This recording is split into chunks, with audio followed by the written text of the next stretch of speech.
को पूरी तरह आत्मसात कर रहा था, मैं अनुभव कर रहा था और मेरे लिए बहुत अच्छा पल था ये। நான் ஒரு முக்கியமான ஒரு விஷயத்தை உங்கள் முன்பாக பகிர விரும்புகின்றேன். பாண்டியன் அவர்கள் மிக அருமையாக உரையாற்றினார்கள். 10வது கைத்தட்டல். மேலும்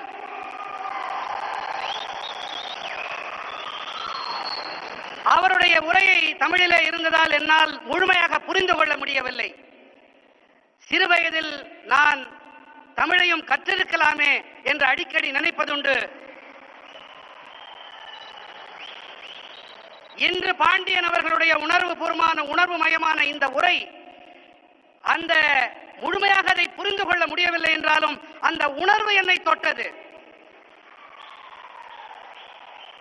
மாண்புமிகு ஆளுநர் ரவி ஐயா அவர்களிடம் நான் விண்ணப்பித்திருக்கிறேன்.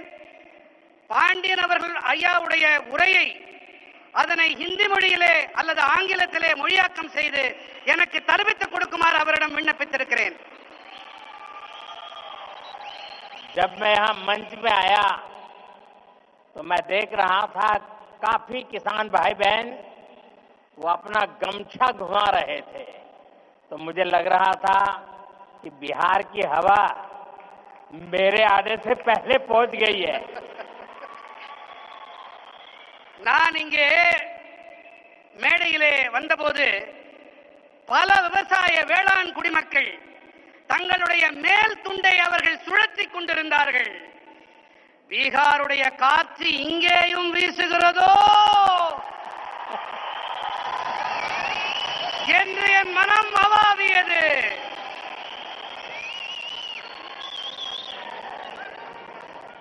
मेरे किसान भाई बहनों, कोयम्बटूर की इस पावन धरती पर सबसे पहले मैं मरुदमलई के भगवान मुरुगन को प्रणाम करता हूं. कोयम्बटूर कल्चर, कंपैशन और क्रिएटिविटी की भूमि है. ये शहर अपनी दक्षिण भारत की उद्यम शक्ति का पावर सेंटर है. கோயம்புத்தூரின் இந்த புனிதமான மண்ணிலே மருதமலையில் குடிகொண்டிருக்கும் ஐயன் முருகனை நான் முதன்மையாக தலை வணங்குகின்றேன். கோயம்புத்தூர் என்பது கலாச்சாரம், கனிவு, கவின் படைப்பு திறன் ஆகியவற்றை தனக்கு சொந்தமாக்கிக் கொண்ட பூமி. இந்த நகரமானது தென் பாரதத்தின் தொழில் முனைவு ஆற்றலின் சக்தி பீடம். यहाँ का टेक्सटाइल सेक्टर देश की इकोनॉमी का बहुत बड़ा कंट्रीब्यूटर है और अब तो कोयम्बटूर एक और मायने में विशेष बन गया है. यहाँ के भूतपूर्व सांसद सीपी राधाकृष्णन जी अब उपराष्ट्रपति के तौर पर हम सबका मार्गदर्शन कर रहे हैं. இங்கே இருக்கும் ஜவுளித்துறை தேசத்தின் பொருளாதாரத்திற்கு பெரும் பங்களிப்பு அளிக்கக்கூடியது. மேலும் இப்போது கோயம்புத்தூர் மேலும் ஒரு காரணத்தால் சிறப்பு பெறுகிறது. இங்கே நாடாளுமன்ற உறுப்பினராக இருந்த சிபி ராதாகிருஷ்ணன் அவர்கள் இப்போது துணை குடியரசுத் தலைவராக நம் அனைவருக்கும் வழிகாட்டிக் கொண்டிருக்கின்றார். साथियों, नेचुरल फार्मिंग एक ऐसा विषय है जो मेरे दिल के बहुत करीब है. मैं तमिलनाडु के सभी किसान साथियों को south India natural farming summit के इस अभूतपूर्व आयोजन के लिए शुभकामनाएं देता हूं. और अभी मैं प्रदर्शनी देखने गया था. मुझे बहुत किसानों से बातचीत करने का सौभाग्य मिला और कोई मैकेनिकल इंजीनियरिंग करके पीएचडी करके खेती कर रहा है, कोई नासा में चंद्रयान का काम करते करते छोड़ करके खेती कर रहा है और खुद खेती करता है, इतना ही नहीं, अनेक किसानों को वो तैयार कर रहे हैं, नौजवानों को ट्रेन कर रहे हैं। मुझे आज सार्वजनिक रूप से स्वीकार करना होगा,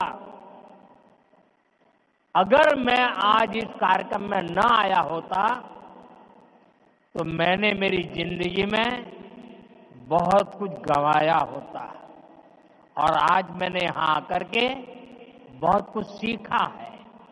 मैं अब मन से तमिलनाडु के किसानों की जो हिम्मत है, परिवर्तन को स्वीकार करने की उनकी जो ताकत है, उसको 100 सलाम करता हूं।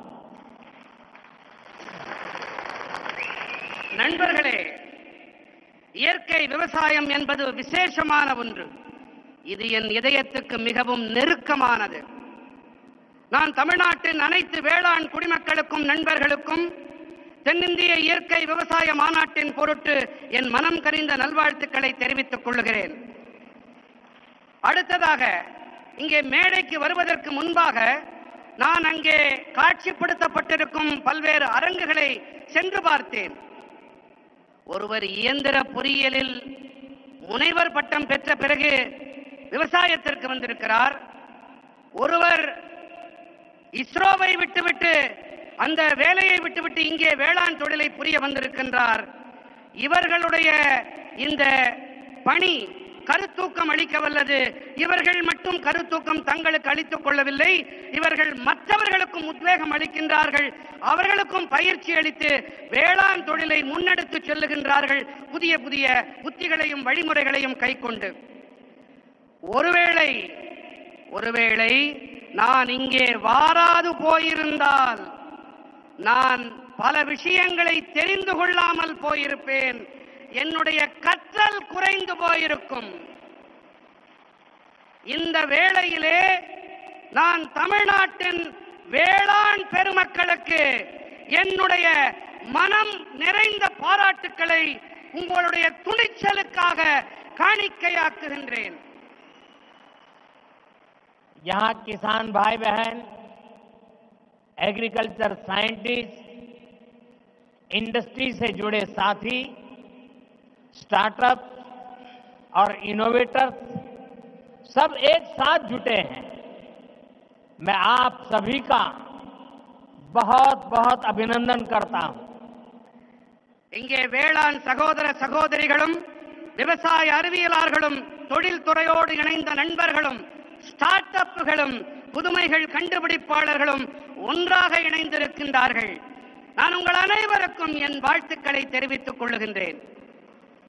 साथियों, आने वाले वर्षों में मैं भारत की खेती में कई बड़े बदलाव होते देख रहा हूं. भारत नेचुरल फार्मिंग का ग्लोबल हब बनने के रास्ते पर है. हमारी बायोडायवर्सिटी एक नया आकार ले रही है. देश के युवा भी अब एग्रीकल्चर को एक मॉडर्न स्केलेबल अपॉर्चुनिटी के रूप में देख रहे हैं. इससे देश की रूरल इकोनॉमी को बहुत बड़ी ताकत मिलने जा रही है. நண்பர்களே, வரவிருக்கின்ற ஆண்டுகளிலே பாரதத்தின் வேளாண் துறையில் பல பெரிய மாறுதல்கள் ஏற்படவிருப்பதை நான் காண்கின்றேன். பாரதம் இயற்கை விவசாயத்தின் உலகளாவிய மையப்புள்ளியாக ஆகும் பாதையிலே பயணிக்க தொடங்கி இருக்கின்றது. நம்முடைய உயிரி பன்முகத்தன்மை ஒரு புதிய வடிவத்தை எடுத்து வருகின்றது. தேசத்தின் இளைஞர்களும் கூட இப்போது விவசாயத்தை நவீனமானதாகவும் அளவிடக்கூடிய சந்தர்ப்பமாகவும் காணத் தொடங்கி இருக்கின்றார்கள். முக்கியமாக இதனால் ஊரக பகுதி பொருளாதாரம் மேம்படும் என்பதை அறுதியிட்டு என்னால் சொல்ல முடியும். मेरे किसान भाई बहनों, बीते 11 वर्षों में देश के पूरे कृषि सेक्टर में बहुत बड़ा परिवर्तन हुआ है. हमारा एग्रीकल्चरल एक्सपोर्ट करीब करीब 2 गुना हुआ है. खेती को आधुनिक बनाने के लिए सरकार ने किसानों को मदद देने का हर रास्ता खोला है. நண்பர்களே, கடந்த 11 ஆண்டுகளிலே தேசத்தின் ஒட்டுமொத்த வேளாண் துறையிலும் ஒரு மிகப்பெரிய மாற்றம் ஏற்பட்டிருக்கின்றது. நம்முடைய வேளாண் ஏற்றுமதி கிட்டத்தட்ட இரட்டிப்பாகி இருக்கிறது. விவசாயத்தை நவீனப்படுத்த அரசாங்கம் விவசாயிகளுக்கு உதவி புரிய தேவையான அனைத்து வழிகளையும் திறந்து விட்டிருக்கின்றது. किसान क्रेडिट कार्ड अकेले केसीसी से ही इस साल किसानों को 10 लाख करोड़ रुपए से ज्यादा की मदद दी गई है. ये 10 लाख करोड़ आंकड़ा बहुत बड़ा है.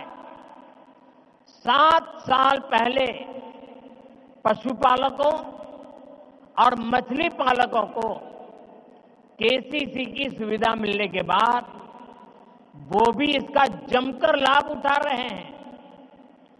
बायो फर्टिलाइजर पर जीएसटी कम होने से भी किसानों को बहुत फायदा हुआ है.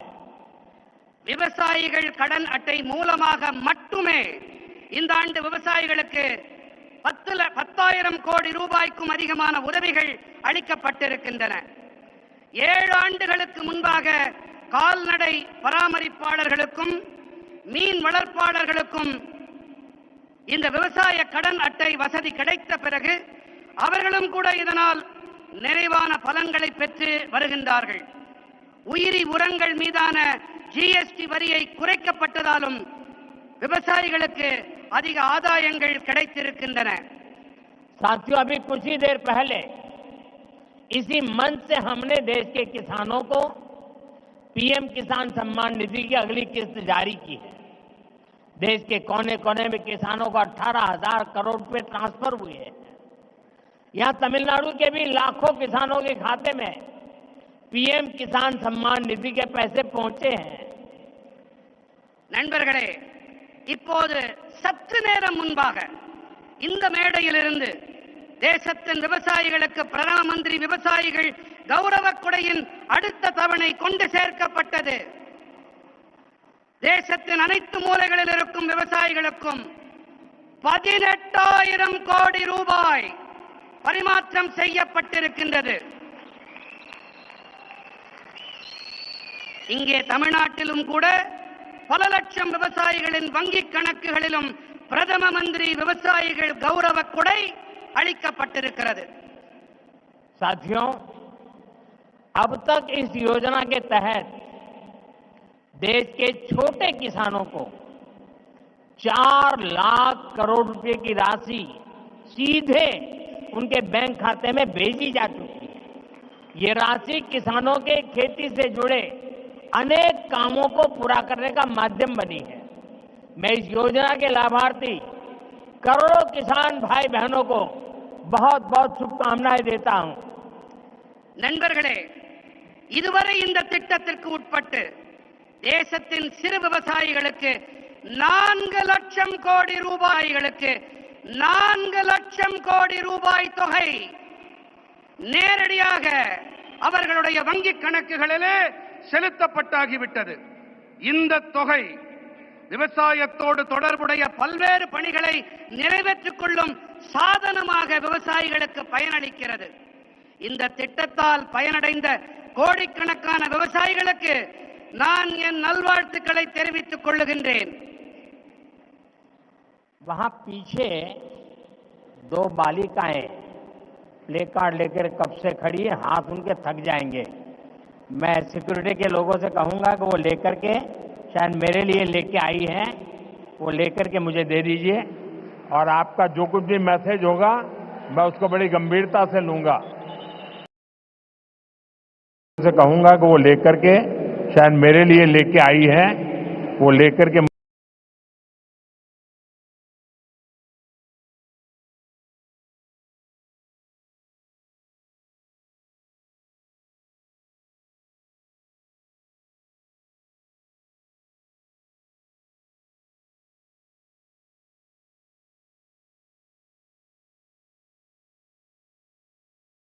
दे दीजिए। சிட்டிங்க கொண்டு வாங்க।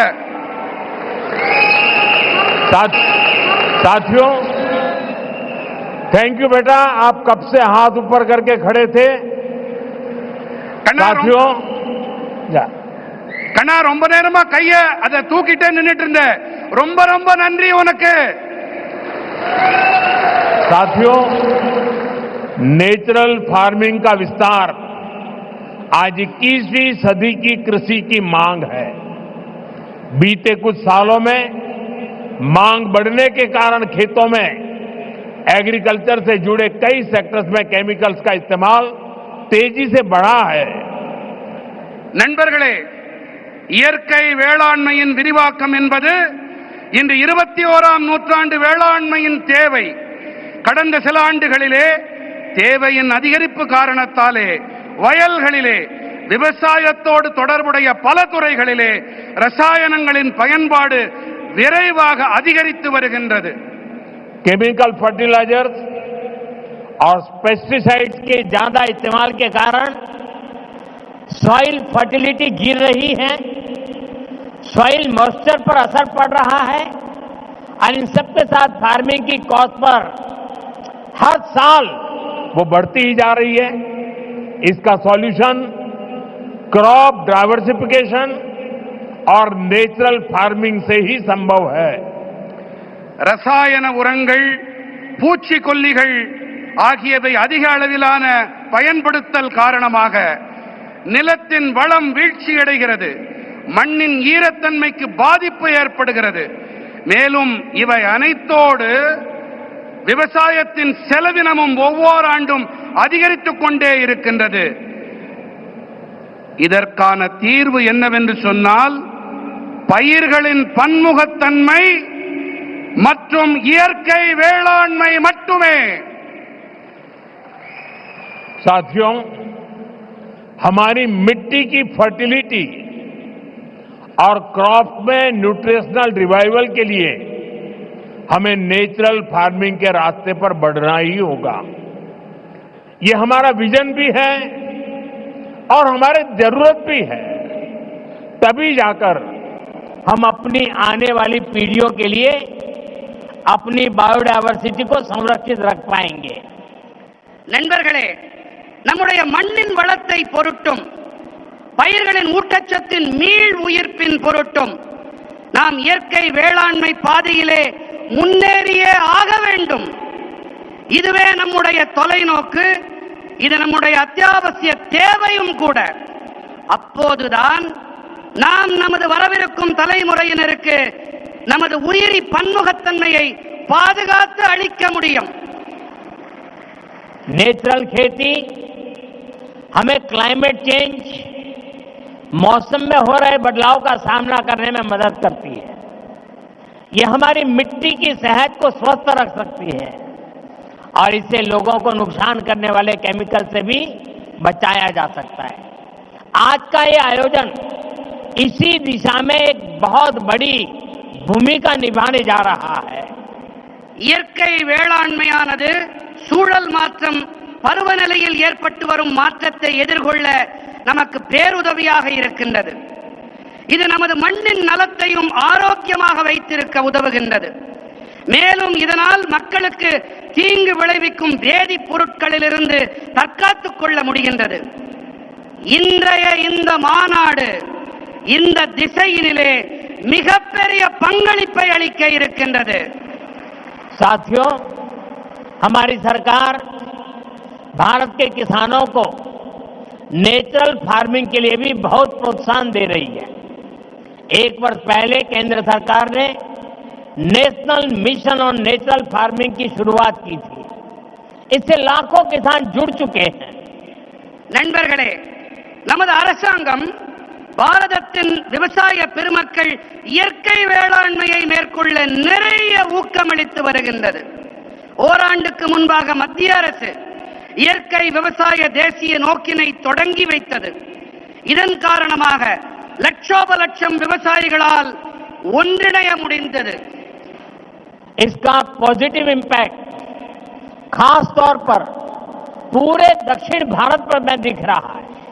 यहां आज तमिलनाडु में ही करीब 35,000 हेक्टेयर लैंड पर ऑर्गेनिक और नेचुरल फार्मिंग हो रही है। இது ஏற்படுத்திய ஆக்கப்பூர்வமான தாக்கத்தை குறிப்பாக மொத்த தென் பாரதத்திலும் நன்கு காண முடிகிறது.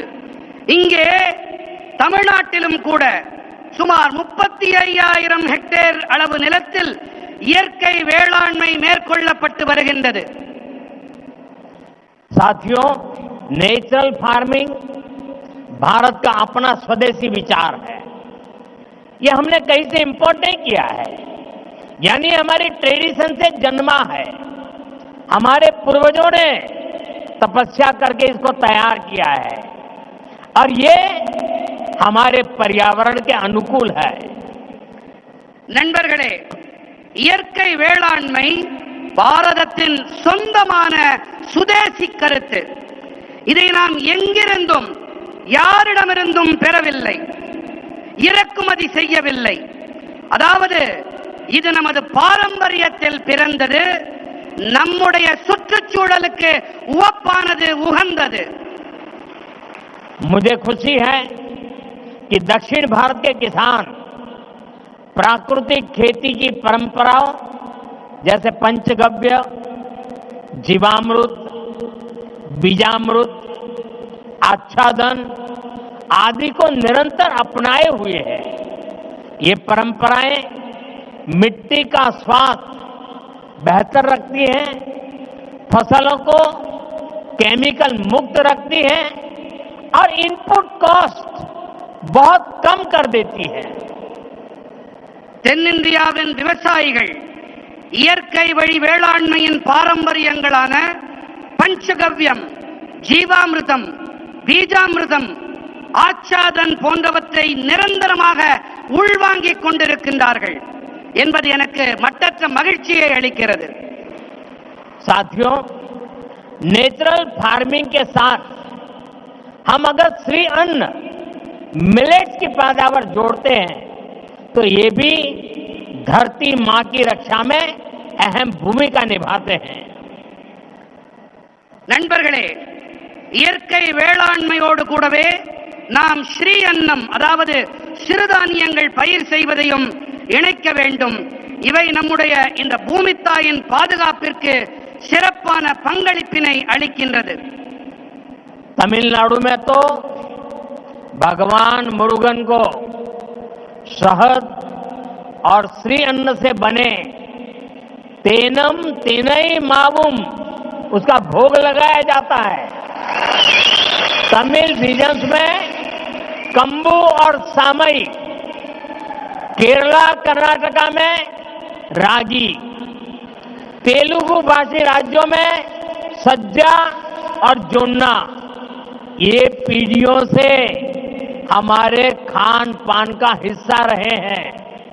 நம்முடைய தமிழ்நாட்டிலே முருகப்பெருமானுக்கு தேனும் தினை மாவையும் நிவேதன பொருட்களாக நாம் படைக்கின்றோம்.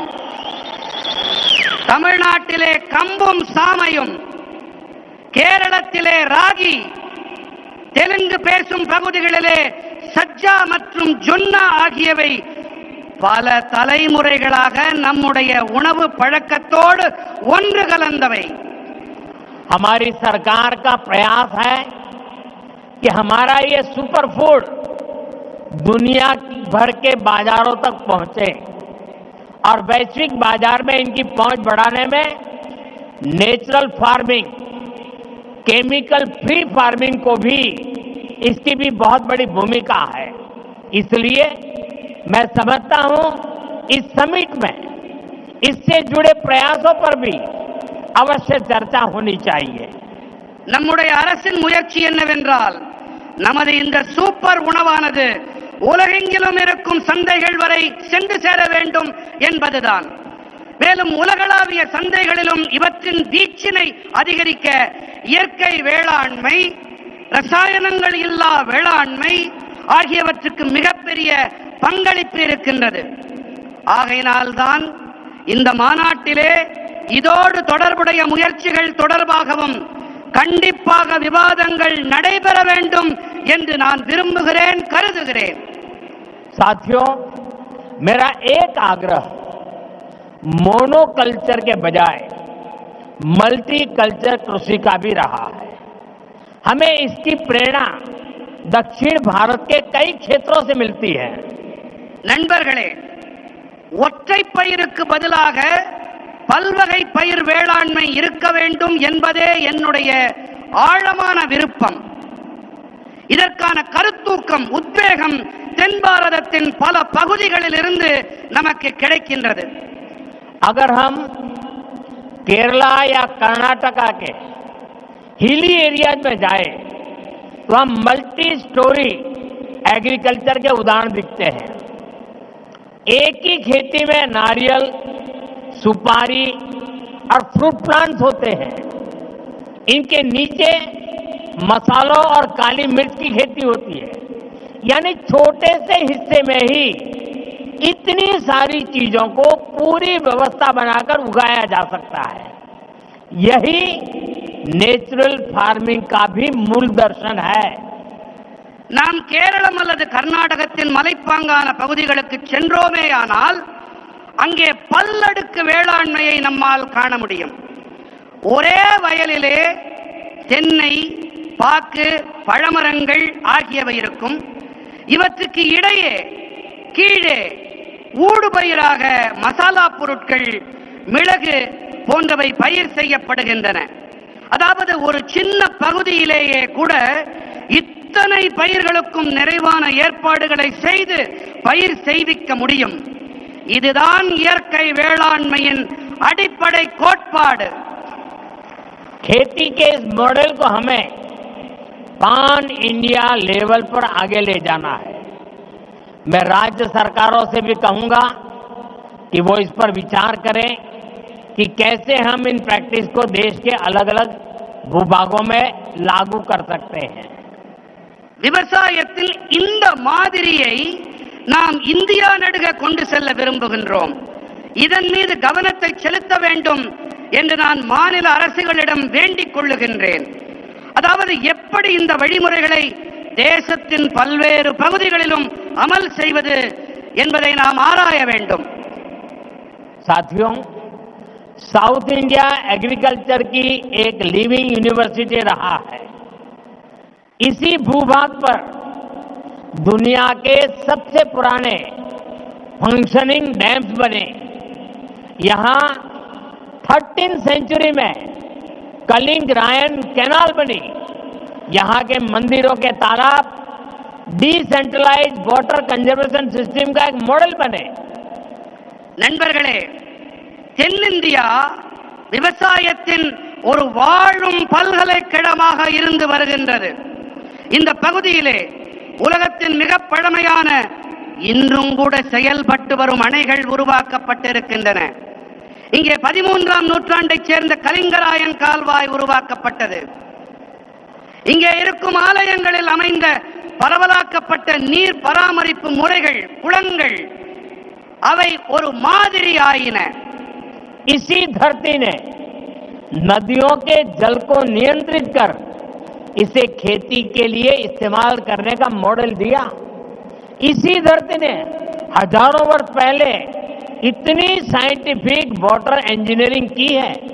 इसलिए मेरा विश्वास है देश और दुनिया को नेचुरल फार्मिंग में लीडरशिप भी इसी भूभाग से मिलेगी। இந்த மண்ணின் ஓடு நதிகளின் நீரை நெறிப்படுத்தி இதை விவசாயத்திற்காக பயன்படுத்தியது இது ஒரு மாதிரியாக உருவானது. இந்த மண்ணில் ஆயிரக்கணக்கான ஆண்டுகளாக அறிவியல் பூர்வமான நீர் பொறியியல் மேற்கொள்ளப்பட்டு வருகின்றது.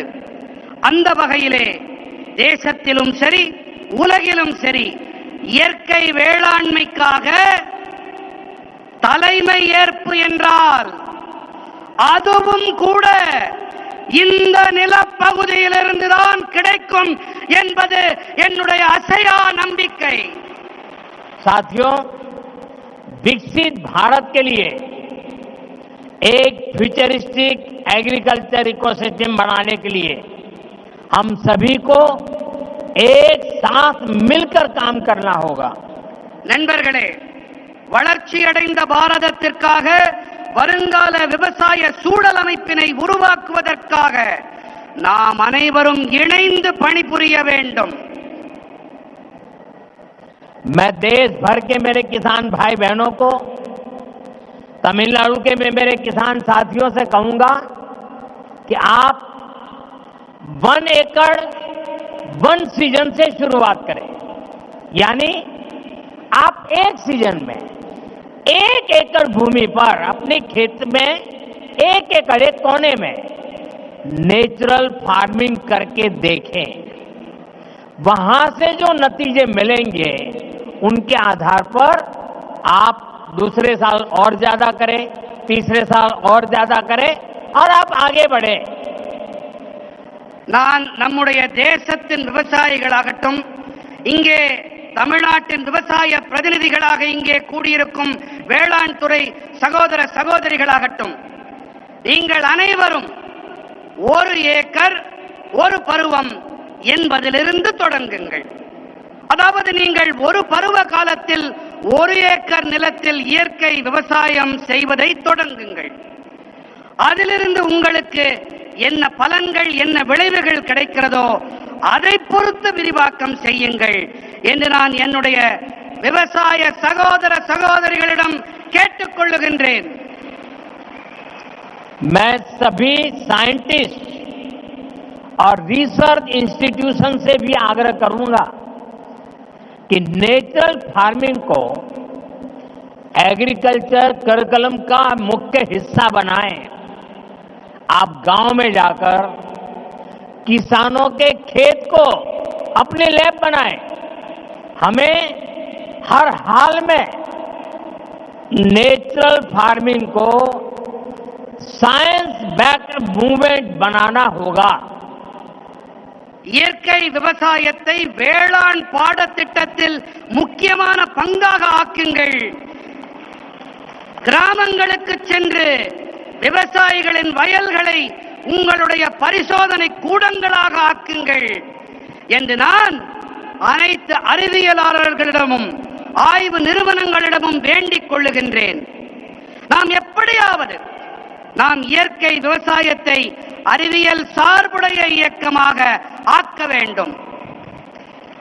नेचुरल फार्मिंग के इस अभियान में राज्य सरकारों और एफपीओज की बड़ी भूमिका और बहुत बड़ी भूमिका है. बीते कुछ सालों में देश में 10,000 किसान उत्पाद संघ एफपीओज बने हैं. இயற்கை விவசாயத்தின் இந்த இயக்கத்திலே மாநில அரசுகள் மற்றும் விவசாயிகள் உற்பத்தியாளர் சங்கங்களின் பங்களிப்பு மகத்தானது. கடந்த சில ஆண்டுகளிலே தேசத்தில் 10,000 விவசாயிகள் உற்பத்தியாளர் அமைப்புகள் உருவாகி இருக்கின்றன.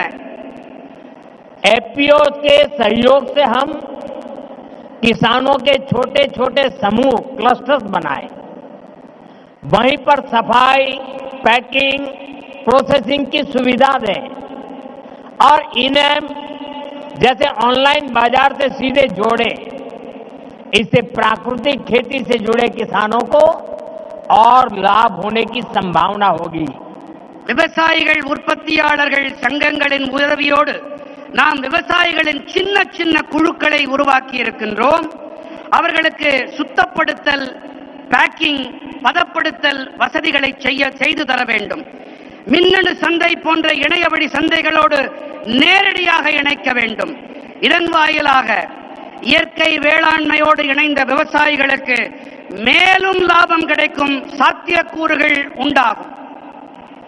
जब हमारे किसान का पारंपरिक ज्ञान, विज्ञान की ताकत और सरकार का समर्थन तीनों जुड़ जाते हैं तो किसान भी समृद्ध होगा और हमारी धरती मां भी स्वस्थ रहेगी.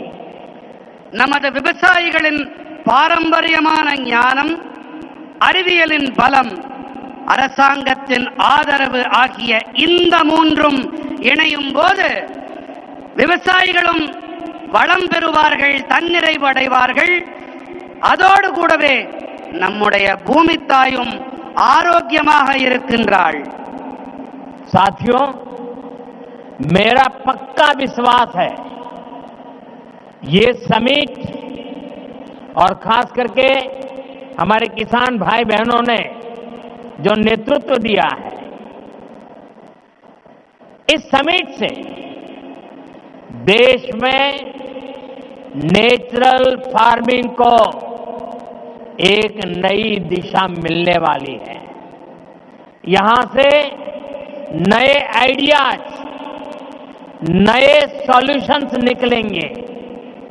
इसी उम्मीद के साथ मैं आप सभी को फिर से बहुत बहुत शुभकामनाएं देता हूं।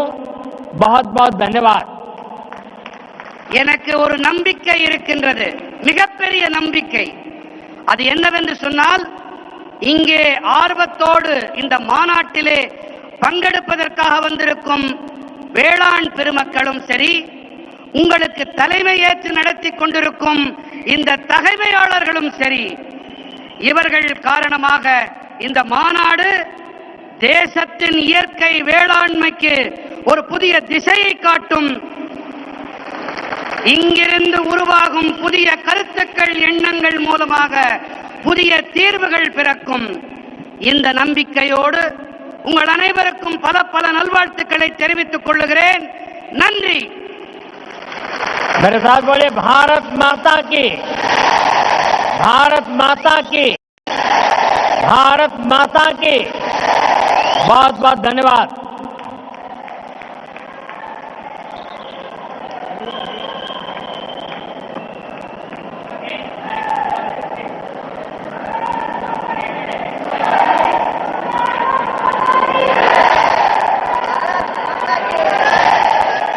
के राज्यपाल RN रवि जी, केंद्रीय मंत्रिमंडल में मेरे साथी L मुरुगन जी, तमिलनाडु एग्रीकल्चर यूनिवर्सिटी के पूर्व कुलपति डॉक्टर के रामास्वामी जी, अलग अलग कृषि संगठनों से आए गणमान्य सभी महानुभाव, अन्य उपस्थित जनप्रतिनिधिगण, मेरे प्यारे किसान भाइयों और बहनों, और देश भर में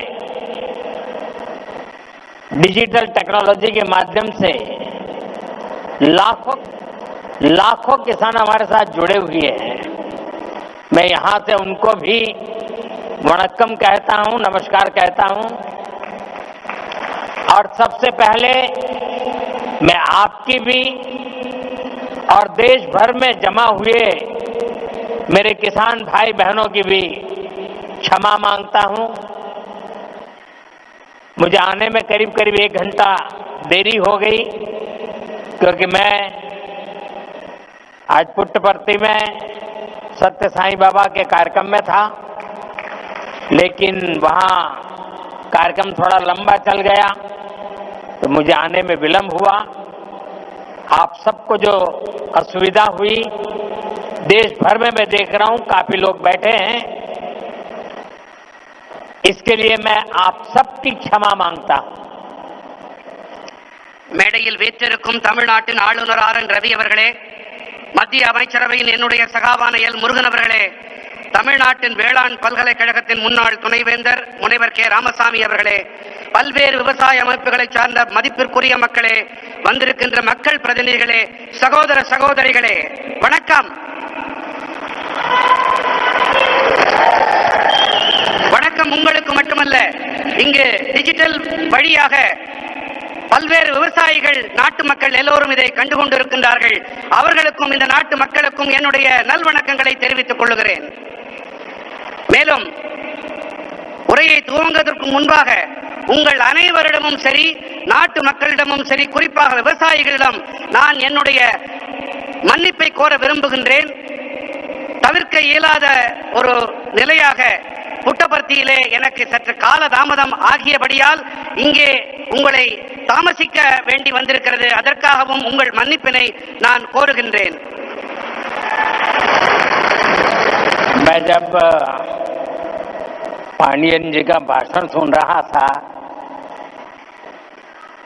मुझे लग रहा था अच्छा होता किसी ने मुझे बचपन में तमिल सिखाई होती तो मैं आज उस स्पीच का इतना आनंद ले सकता था, लेकिन मुझे वो सौभाग्य नहीं मिला।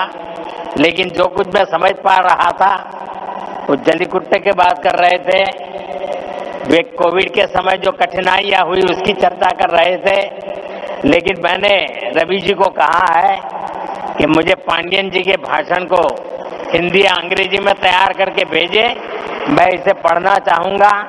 लेकिन मैं उनकी भावना को पूरी तरह आत्मसात कर रहा था, मैं अनुभव कर रहा था, और मेरे लिए बहुत अच्छा पल था ये। நான் ஒரு முக்கியமான ஒரு விஷயத்தை உங்கள் முன்பாக பகிர விரும்புகின்றேன். பாண்டியன் அவர்கள் மிக அருமையாக ஆற்றினார்கள். 10வது கைத்தட்டல். மேலும்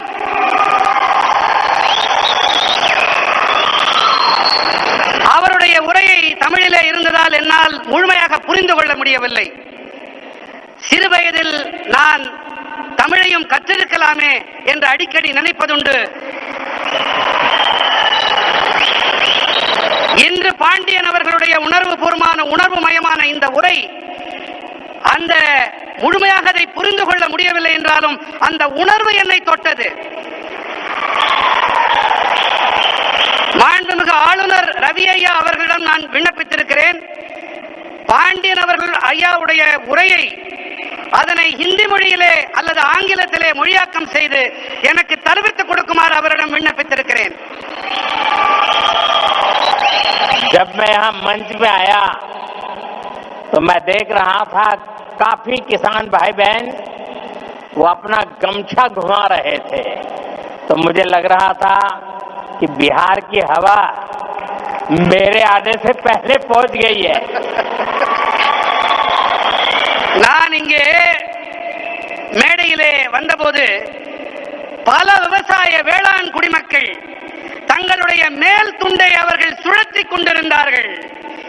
பீகாருடைய காற்று இங்கேயும் வீசுகிறதோ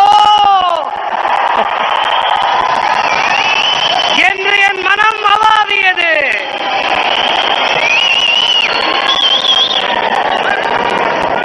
मेरे किसान भाई बहनों,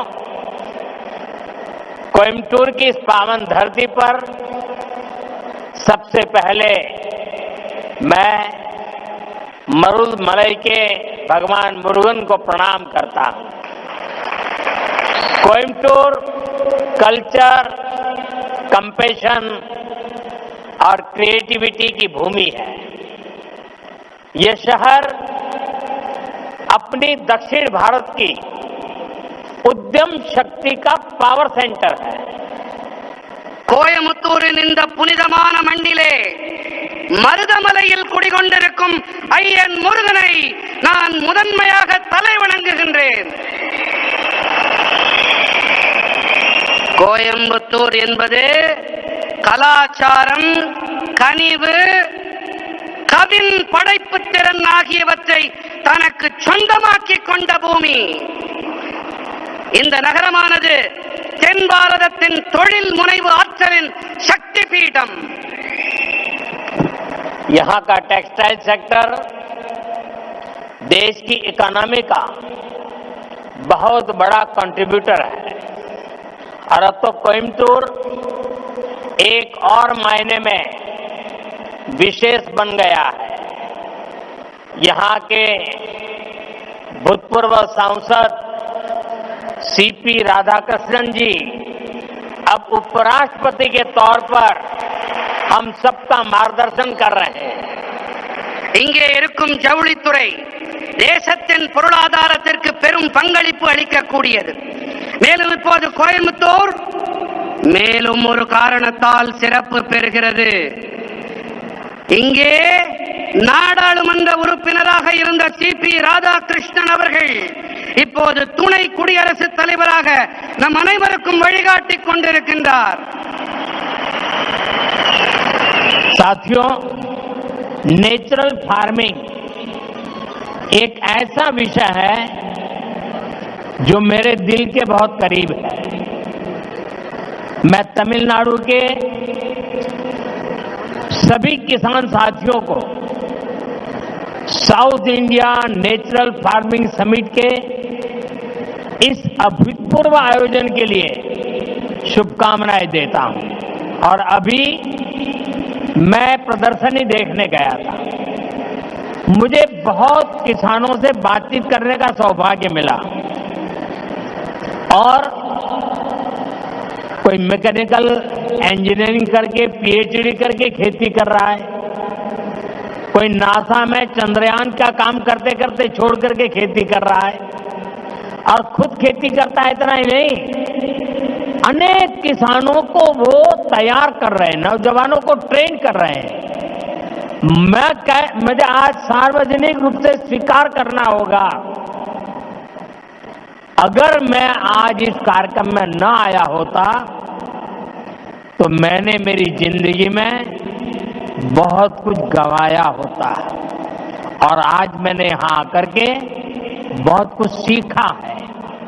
मैं अब मन से तमिलनाडु के किसानों की जो हिम्मत है, परिवर्तन को स्वीकार करने की उनकी जो ताकत है, उसको 100 सलाम करता हूं। நண்பர்களே, இயற்கை விவசாயம் என்பது விசேஷமான ஒன்று. இது என் இதயத்துக்கு மிகவும் நெருக்கமானது. நான் தமிழ்நாட்டின் அனைத்து வேளாண் குடிமக்களுக்கும் நண்பர்களுக்கும் தென்னிந்திய இயற்கை விவசாய மாநாட்டின் பொருட்டு என் மனம் கனிந்த நல்வாழ்த்துக்களை தெரிவித்துக் கொள்கிறேன்.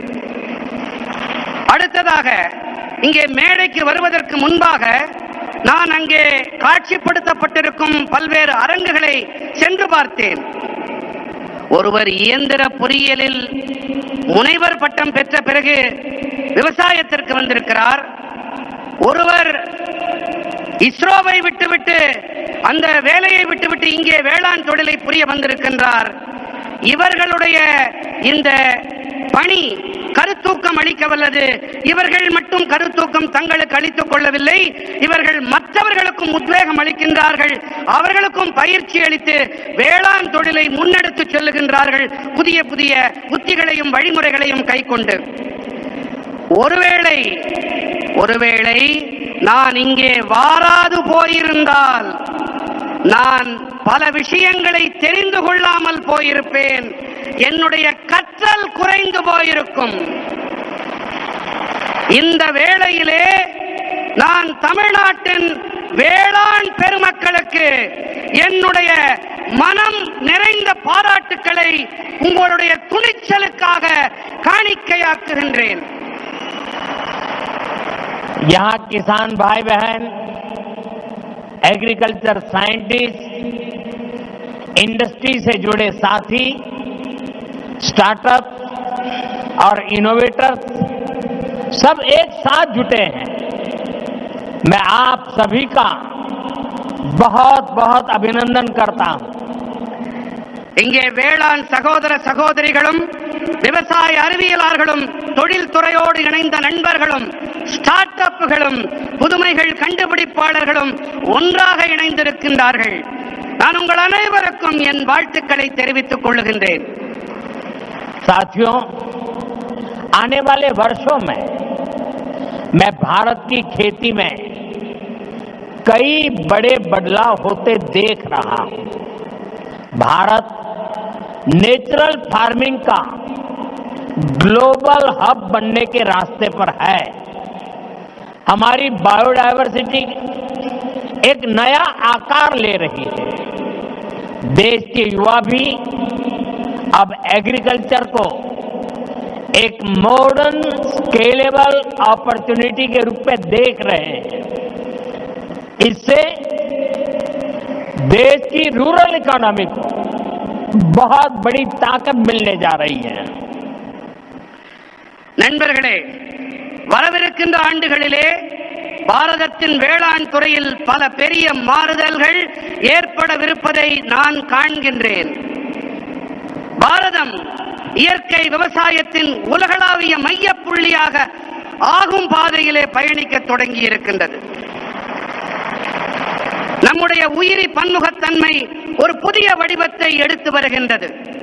தேசத்தின் இளைஞர்களும் கூட இப்போது விவசாயத்தை நவீனமானதாகவும் அளவிடக்கூடிய சந்தர்ப்பமாகவும் காணத் தொடங்கி இருக்கின்றார்கள். முக்கியமாக இதனால் ஊரக பகுதி பொருளாதாரம் மேம்படும் என்பதை அறுதியிட்டு என்னால் சொல்ல முடியும். मेरे किसान भाई बहनों, बीते 11 वर्षों में देश के पूरे कृषि सेक्टर में बहुत बड़ा परिवर्तन हुआ है. हमारा एग्रीकल्चरल एक्सपोर्ट करीब 2 गुना हुआ है. खेती को आधुनिक बनाने के लिए सरकार ने किसानों को मदद देने का हर रास्ता खोला है.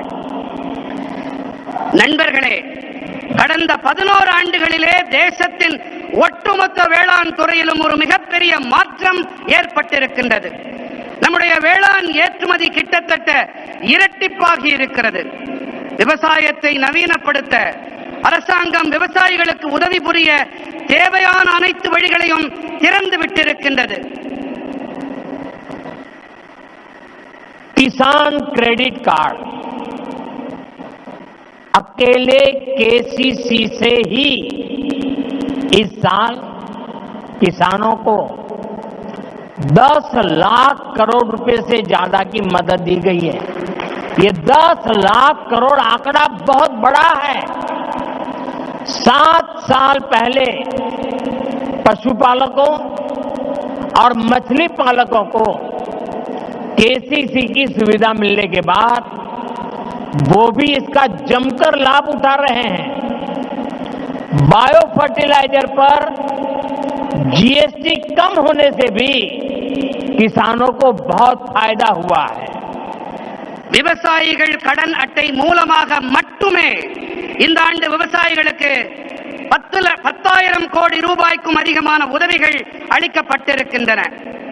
7 ஆண்டுகளுக்கு முன்பாக கால்நடை பராமரிப்பாளர்களுக்கும் மீன் வளர்ப்பாளர்களுக்கும் இந்த விவசாய கடன் அட்டை வசதி கிடைத்த பிறகு அவர்களும் கூட இதனால் நிறைவான பலன்களை பெற்று வருகின்றார்கள்.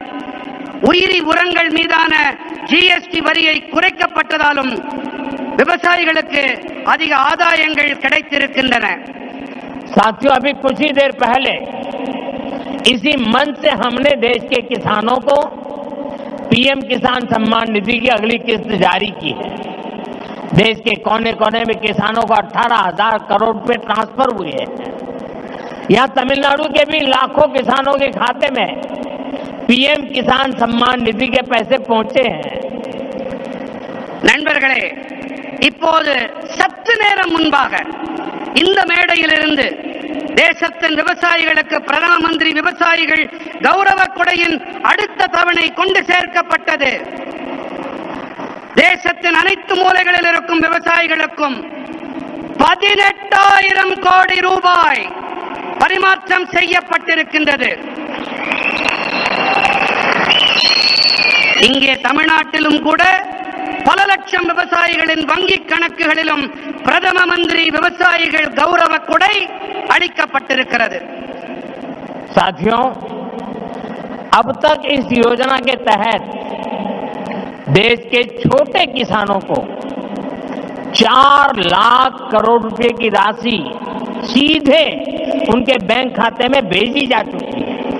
ये राशि किसानों के खेती से जुड़े अनेक कामों को पूरा करने का माध्यम बनी है.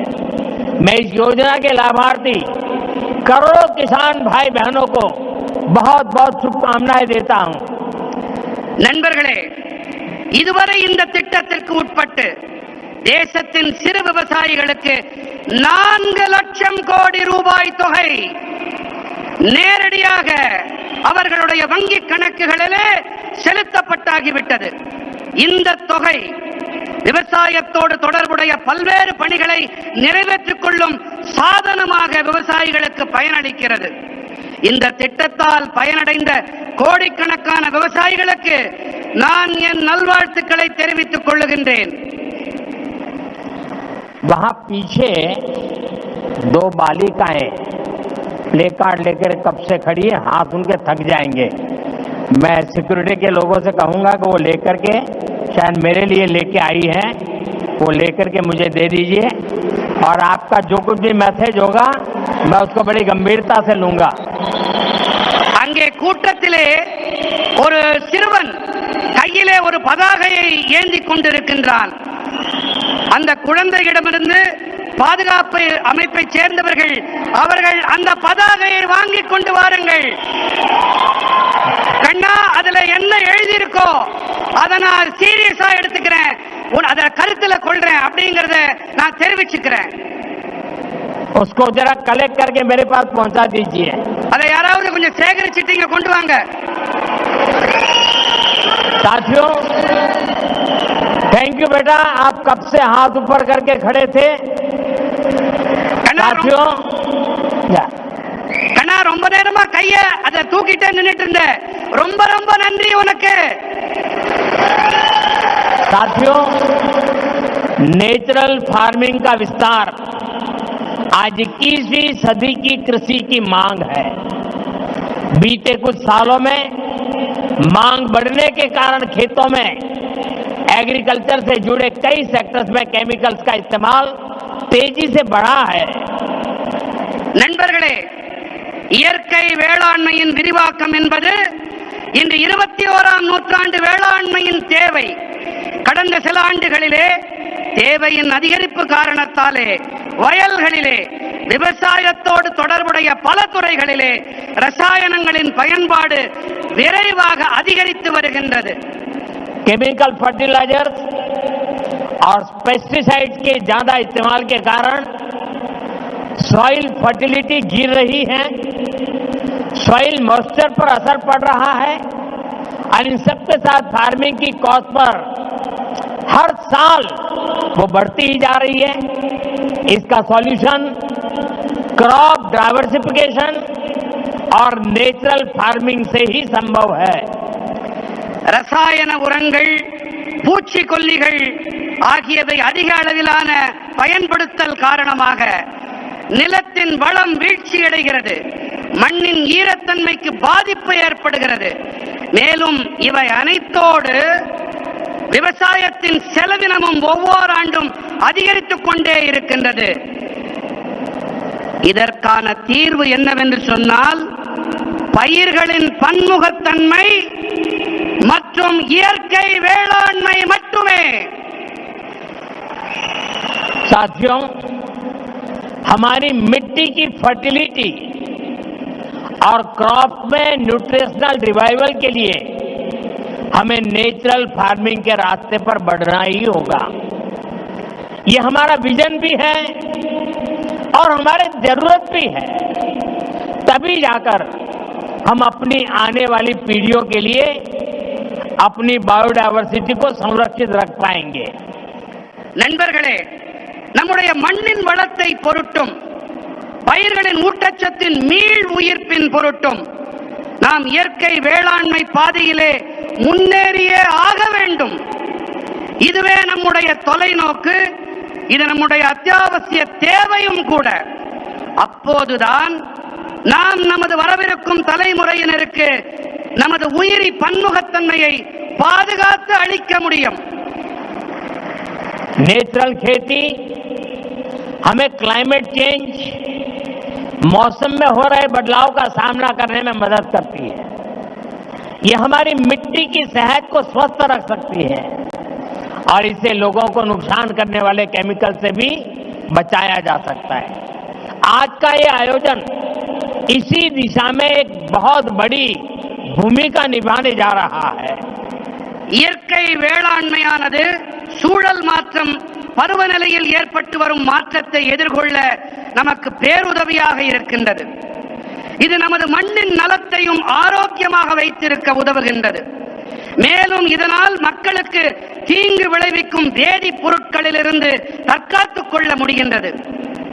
இன்றைய இந்த மாநாடு இந்த திசையிலே மிகப்பெரிய பங்களிப்பை அளிக்க இருக்கின்றது. साथियों, हमारी सरकार भारत के किसानों को नेचुरल फार्मिंग के लिए भी बहुत प्रोत्साहन दे रही है.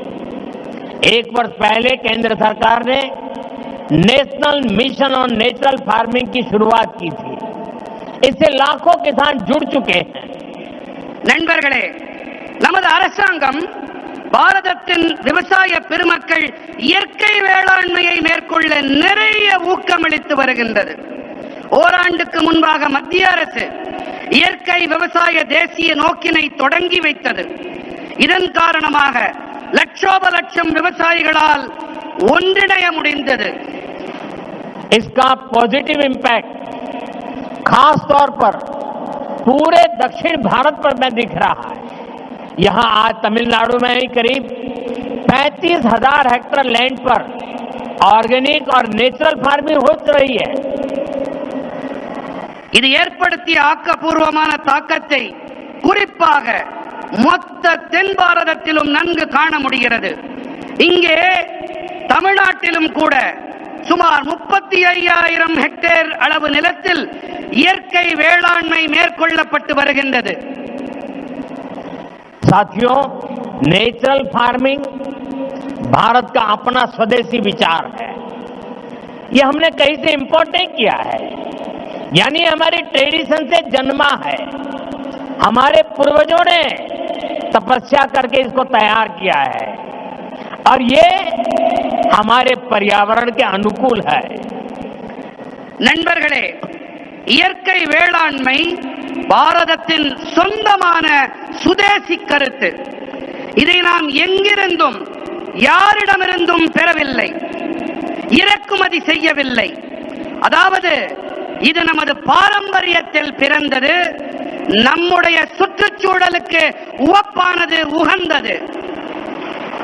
मुझे खुशी है कि दक्षिण भारत के किसान प्राकृतिक खेती की परंपराओं जैसे पंचगव्य, जीवामृत, बीजामृत, आच्छादन आदि को निरंतर अपनाए हुए हैं. ये परंपराएं मिट्टी का स्वास्थ्य बेहतर रखती हैं, फसलों को केमिकल मुक्त रखती हैं और इनपुट कॉस्ट बहुत कम कर देती है. தென்னிந்தியாவின் விவசாயிகள் இயற்கை வழி வேளாண்மையின் பாரம்பரியங்களான பஞ்சகவ்யம், ஜீவாமிர்தம், பீஜாமிர்தம், ஆச்சாதன் போன்றவற்றை நிரந்தரமாக உள்வாங்கிக் கொண்டிருக்கின்றார்கள் என்பது எனக்கு மட்டற்ற மகிழ்ச்சியை அளிக்கிறது.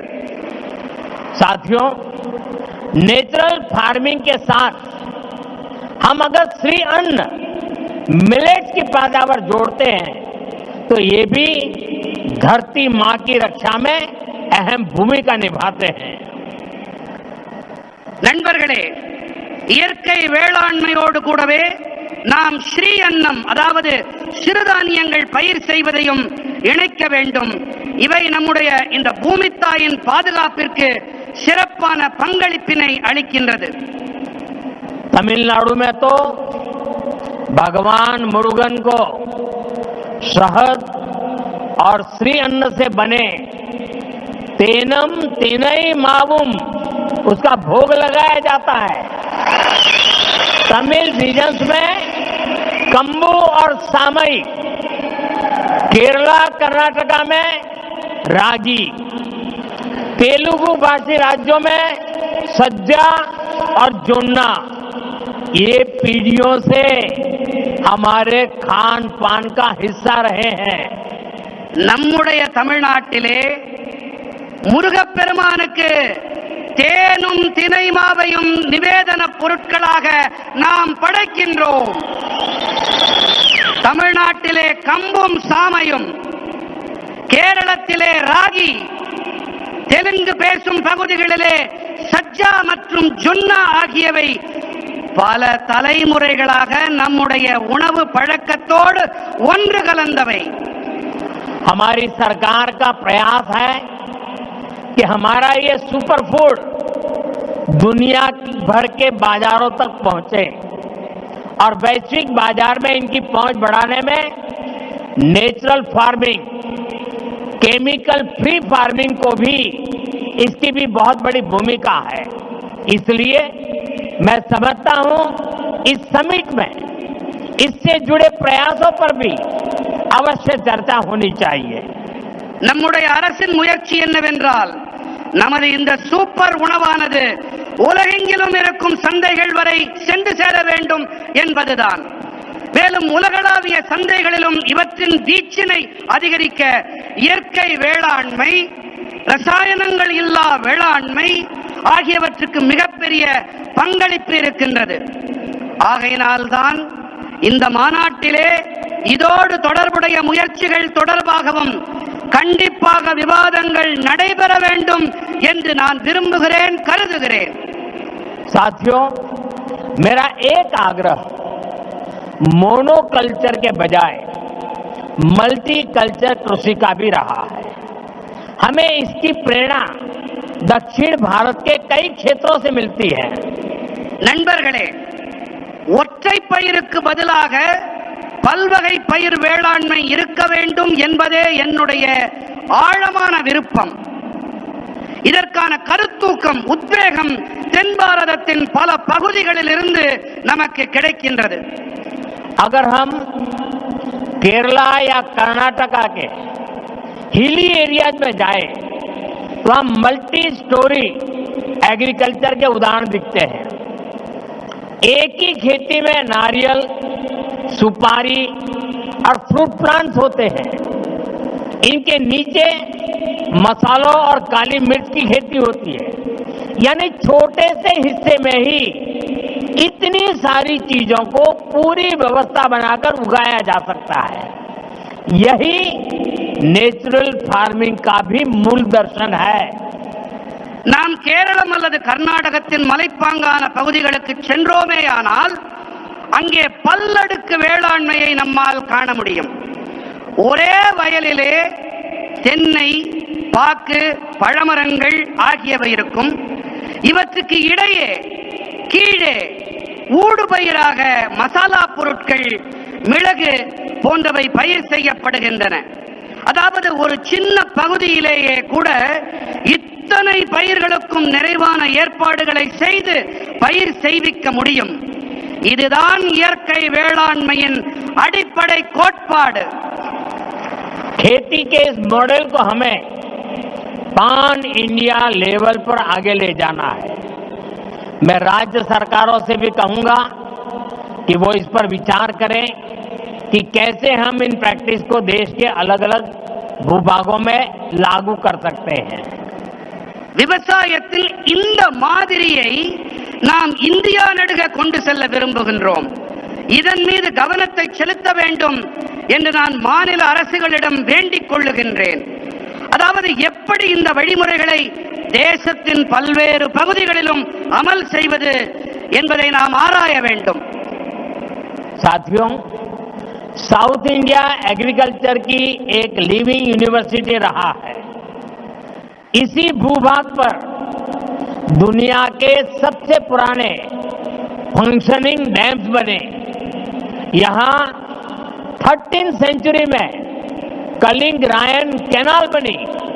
यहाँ के मंदिरों के तालाब डिसेंट्रलाइज्ड वाटर कंजर्वेशन सिस्टम का एक मॉडल बने. நண்பர்களே, தென்னிந்தியா விவசாயத்தின் ஒரு வாழும் பல்கலைக்கழகமாக இருந்து வருகின்றது.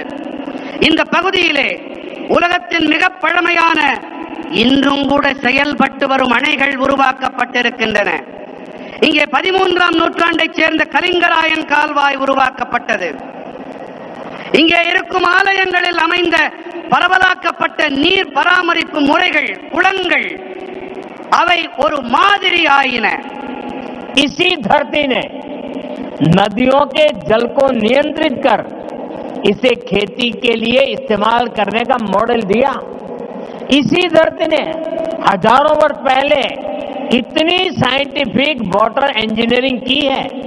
इसलिए मेरा विश्वास है देश और दुनिया को नेचुरल फार्मिंग में लीडरशिप भी इसी भूभाग से मिलेगी. இந்த மண்ணின் ஓடு நதிகளின் நீரை நெறிப்படுத்தி இதை விவசாயத்திற்காக பயன்படுத்தியது இது ஒரு மாதிரியாக உருவானது. இந்த மண்ணில் ஆயிரக்கணக்கான ஆண்டுகளாக அறிவியல் பூர்வமான நீர் பொறியியல் மேற்கொள்ளப்பட்டு வருகின்றது. அந்த வகையிலே தேசத்திலும் சரி, உலகிலும் சரி, இயற்கை வேளாண்மைக்காக தலைமை ஏற்பு என்றால் அதுவும் கூட இந்த நிலப்பகுதியிலிருந்துதான் கிடைக்கும் என்பது என்னுடைய அசையா நம்பிக்கை.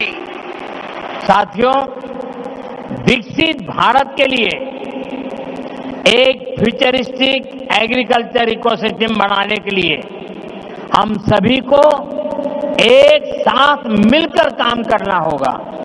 நண்பர்களே, வளர்ச்சியடைந்த பாரதத்திற்காக வருங்கால விவசாய சூழல் அமைப்பினை உருவாக்குவதற்காக நாம் அனைவரும் இணைந்து பணிபுரிய வேண்டும். मैं देश भर के मेरे किसान भाई बहनों को, तमिलनाडु के मेरे किसान साथियों से कहूंगा कि आप 1 एकड़ 1 सीजन से शुरुआत करें. यानी आप एक सीजन में 1 एकड़ भूमि पर अपने खेत में 1 एकड़ एक कोने में नेचुरल फार्मिंग करके देखें. वहां से जो नतीजे मिलेंगे उनके आधार पर आप दूसरे साल और ज्यादा करें, तीसरे साल और ज्यादा करें और आप आगे बढ़े. நான் நம்முடைய தேசத்தின் விவசாயிகளாகட்டும், இங்கே தமிழ்நாட்டின் விவசாய பிரதிநிதிகளாக இங்கே கூடியிருக்கும் வேளாண் துறை சகோதர சகோதரிகளாகட்டும், நீங்கள் அனைவரும் 1 ஏக்கர் 1 பருவம் என்பதிலிருந்து தொடங்குங்கள். அதாவது நீங்கள் ஒரு பருவ காலத்தில் 1 ஏக்கர் நிலத்தில் இயற்கை விவசாயம் செய்வதை தொடங்குங்கள். அதிலிருந்து உங்களுக்கு என்ன பலன்கள், என்ன விளைவுகள் கிடைக்கிறதோ அதை பொறுத்து விரிவாக்கம் செய்யுங்கள் என்று நான் என்னுடைய விவசாய சகோதர சகோதரிகளிடம் கேட்டுக்கொள்ளுகின்றேன். मैं सभी साइंटिस्ट और रिसर्च इंस्टीट्यूशन से भी आग्रह करूंगा कि नेचुरल फार्मिंग को एग्रीकल्चर करिकुलम का मुख्य हिस्सा बनाएं. आप गांव में जाकर किसानों के खेत को अपने लैब बनाएं. हमें हर हाल में नेचुरल फार्मिंग को साइंस बैक्ड मूवमेंट बनाना होगा. இயற்கை விவசாயத்தை வேளாண் பாடத்திட்டத்தில் முக்கியமான பங்காக ஆக்குங்கள். கிராமங்களுக்கு சென்று விவசாயிகளின் வயல்களை உங்களுடைய பரிசோதனை கூடங்களாக ஆக்குங்கள் என்று நான் அனைத்து அறிவியலாளர்களிடமும் ஆய்வு நிறுவனங்களிடமும் வேண்டிக் கொள்ளுகின்றேன். நாம் எப்படியாவது நாம் இயற்கை விவசாயத்தை அறிவியல் சார்புடைய இயக்கமாக ஆக்க வேண்டும். नेचुरल फार्मिंग के इस अभियान में राज्य सरकारों और एफपीओ की बड़ी भूमिका और बहुत बड़ी भूमिका है. बीते कुछ सालों में देश में 10,000 किसान उत्पाद संघ एफपीओ बने हैं. இயற்கை விவசாயத்தின் இந்த இயக்கத்திலே மாநில அரசுகள் மற்றும் விவசாயிகள் உற்பத்தியாளர் சங்கங்களின் பங்களிப்பு மகத்தானது. கடந்த சில ஆண்டுகளிலே தேசத்தில் 10,000 விவசாயிகள் உற்பத்தியாளர் அமைப்புகள் உருவாகி இருக்கின்றன. एफपीओ के सहयोग से हम किसानों के छोटे छोटे समूह क्लस्टर्स बनाए. वहीं पर सफाई, पैकिंग, प्रोसेसिंग की सुविधा दें और इन्हें जैसे ऑनलाइन बाजार से सीधे जोड़ें. इससे प्राकृतिक खेती से जुड़े किसानों को और लाभ होने की संभावना होगी. விவசாயிகள் உற்பத்தியாளர்கள் சங்கங்களின் உதவியோடு நாம் விவசாயிகளின் சின்ன சின்ன குழுக்களை உருவாக்கி இருக்கின்றோம். அவர்களுக்கு சுத்தப்படுத்தல், பேக்கிங், பதப்படுத்தல் வசதிகளை செய்து தர வேண்டும். மின்னணு சந்தை போன்ற இணையவழி சந்தைகளோடு நேரடியாக இணைக்க வேண்டும். இதன் வாயிலாக இயற்கை வேளாண்மையோடு இணைந்த விவசாயிகளுக்கு மேலும் லாபம் கிடைக்கும் சாத்தியக்கூறுகள் உண்டாகும். जब हमारे किसान का पारंपरिक ज्ञान, विज्ञान की ताकत और सरकार का समर्थन तीनों जुड़ जाते हैं तो किसान भी समृद्ध होगा और हमारी धरती माँ भी स्वस्थ रहेगी। நமது விவசாயிகளின் பாரம்பரியமான ஞானம், அறிவியலின் பலம், அரசாங்கத்தின் ஆதரவு ஆகிய இந்த மூன்றும் இணையும் போது விவசாயிகளும் வளம் பெறுவார்கள், தன்னிறைவு அடைவார்கள். அதோடு கூடவே நம்முடைய பூமி தாயும் ஆரோக்கியமாக இருக்கின்றாள். साथियों, मेरा पक्का विश्वास है ये समिट और खास करके हमारे किसान भाई बहनों ने जो नेतृत्व दिया है, इस समिट से देश में नेचुरल फार्मिंग को एक नई दिशा मिलने वाली है। यहां से नए आइडियाज, नए सॉल्यूशंस निकलेंगे। इसी उम्मीद के साथ मैं आप सभी को फिर से बहुत बहुत शुभकामनाएं देता हूं। बहुत बहुत धन्यवाद। எனக்கு ஒரு நம்பிக்கை இருக்கின்றது, மிகப்பெரிய நம்பிக்கை. அது என்னவென்று சொன்னால், இங்கே ஆர்வத்தோடு இந்த மாநாட்டிலே பங்கெடுப்பதற்காக வந்திருக்கும் வேளாண் பெருமக்களும் சரி, உங்களுக்கு தலைமை ஏற்று நடத்தி கொண்டிருக்கும் இந்த தகைமையாளர்களும் சரி, இவர்கள் காரணமாக இந்த மாநாடு தேசத்தின் இயற்கை வேளாண்மைக்கு ஒரு புதிய திசையை காட்டும். இங்கிருந்து உருவாகும் புதிய கருத்துக்கள், எண்ணங்கள் மூலமாக புதிய தீர்வுகள் பிறக்கும். இந்த நம்பிக்கையோடு உங்கள் அனைவருக்கும் பல பல நல்வாழ்த்துக்களை தெரிவித்துக் கொள்கிறேன். நன்றி. मेरे साथ बोले भारत माता की, भारत माता की, भारत माता की। बहुत बहुत धन्यवाद। के राज्यपाल RN रवि जी, केंद्रीय मंत्रिमंडल में मेरे साथी L मुरुगन जी, तमिलनाडु एग्रीकल्चर यूनिवर्सिटी के पूर्व कुलपति डॉक्टर K रामास्वामी जी, अलग अलग कृषि संगठनों से आए गणमान्य सभी महानुभाव, अन्य उपस्थित जनप्रतिनिधिगण, मेरे प्यारे किसान भाइयों और बहनों, और देश भर में डिजिटल टेक्नोलॉजी के माध्यम से लाखों किसान हमारे साथ जुड़े हुए हैं। मैं यहां से उनको भी वणक्कम कहता हूं, नमस्कार कहता हूं। और सबसे पहले मैं आपकी भी और देश भर में जमा हुए मेरे किसान भाई बहनों की भी क्षमा मांगता हूं। मुझे आने में करीब करीब 1 घंटा देरी हो गई, क्योंकि मैं आज पुट्टपर्ती में सत्य साईं बाबा के कार्यक्रम में था, लेकिन वहां कार्यक्रम थोड़ा लंबा चल गया तो मुझे आने में विलंब हुआ। आप सबको जो असुविधा हुई, देश भर में मैं देख रहा हूं काफी लोग बैठे हैं, इसके लिए मैं आप सबकी क्षमा मांगता हूं।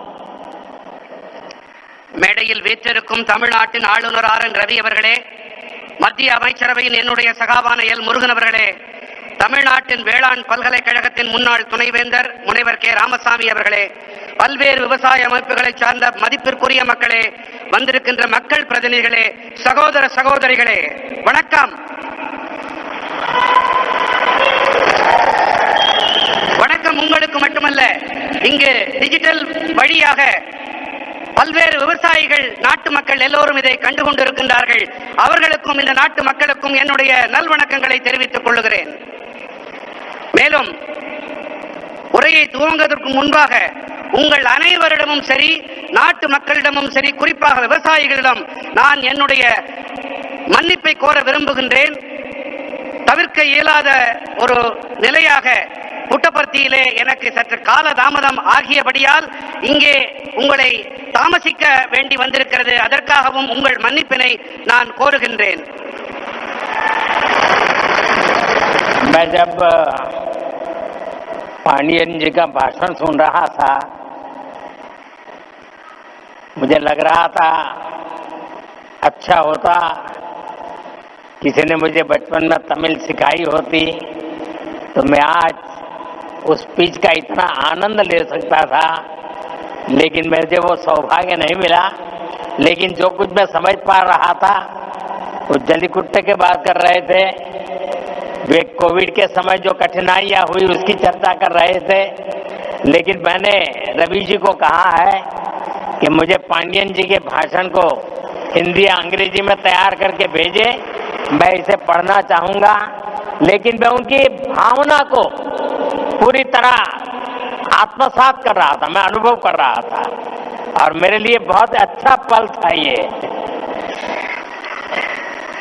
நான் ஒரு முக்கியமான ஒரு விஷயத்தை உங்கள் முன்பாக பகிர விரும்புகின்றேன்.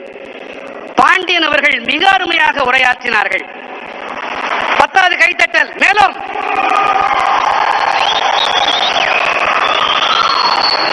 அவருடைய உரையை தமிழிலே இருந்ததால் என்னால் முழுமையாக புரிந்து கொள்ள முடியவில்லை. சிறு வயதில் நான் தமிழையும் கற்றிருக்கலாமே என்று அடிக்கடி நினைப்பதுண்டு. இன்று பாண்டியன் அவர்களுடைய உணர்வுமயமான இந்த உரை அந்த முழுமையாக அதை புரிந்து கொள்ள முடியவில்லை என்றாலும் அந்த உணர்வு என்னை தொட்டது.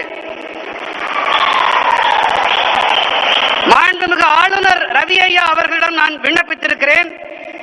பாண்டியன் அவர்கள் ஐயாவுடைய உரையை அதனை ஹிந்தி மொழியிலே அல்லது ஆங்கிலத்திலே மொழியாக்கம் செய்து எனக்கு தெரிவித்துக் கொடுக்குமாறு அவரிடம் விண்ணப்பித்திருக்கிறேன்.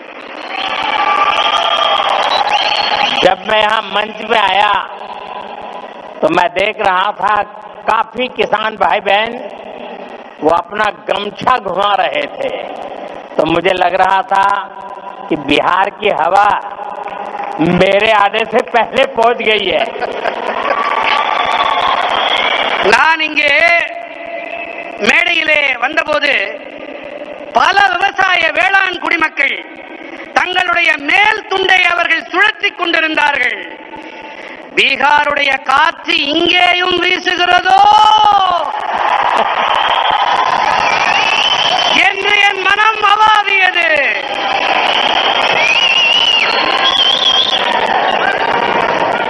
मेरे किसान भाई बहनों,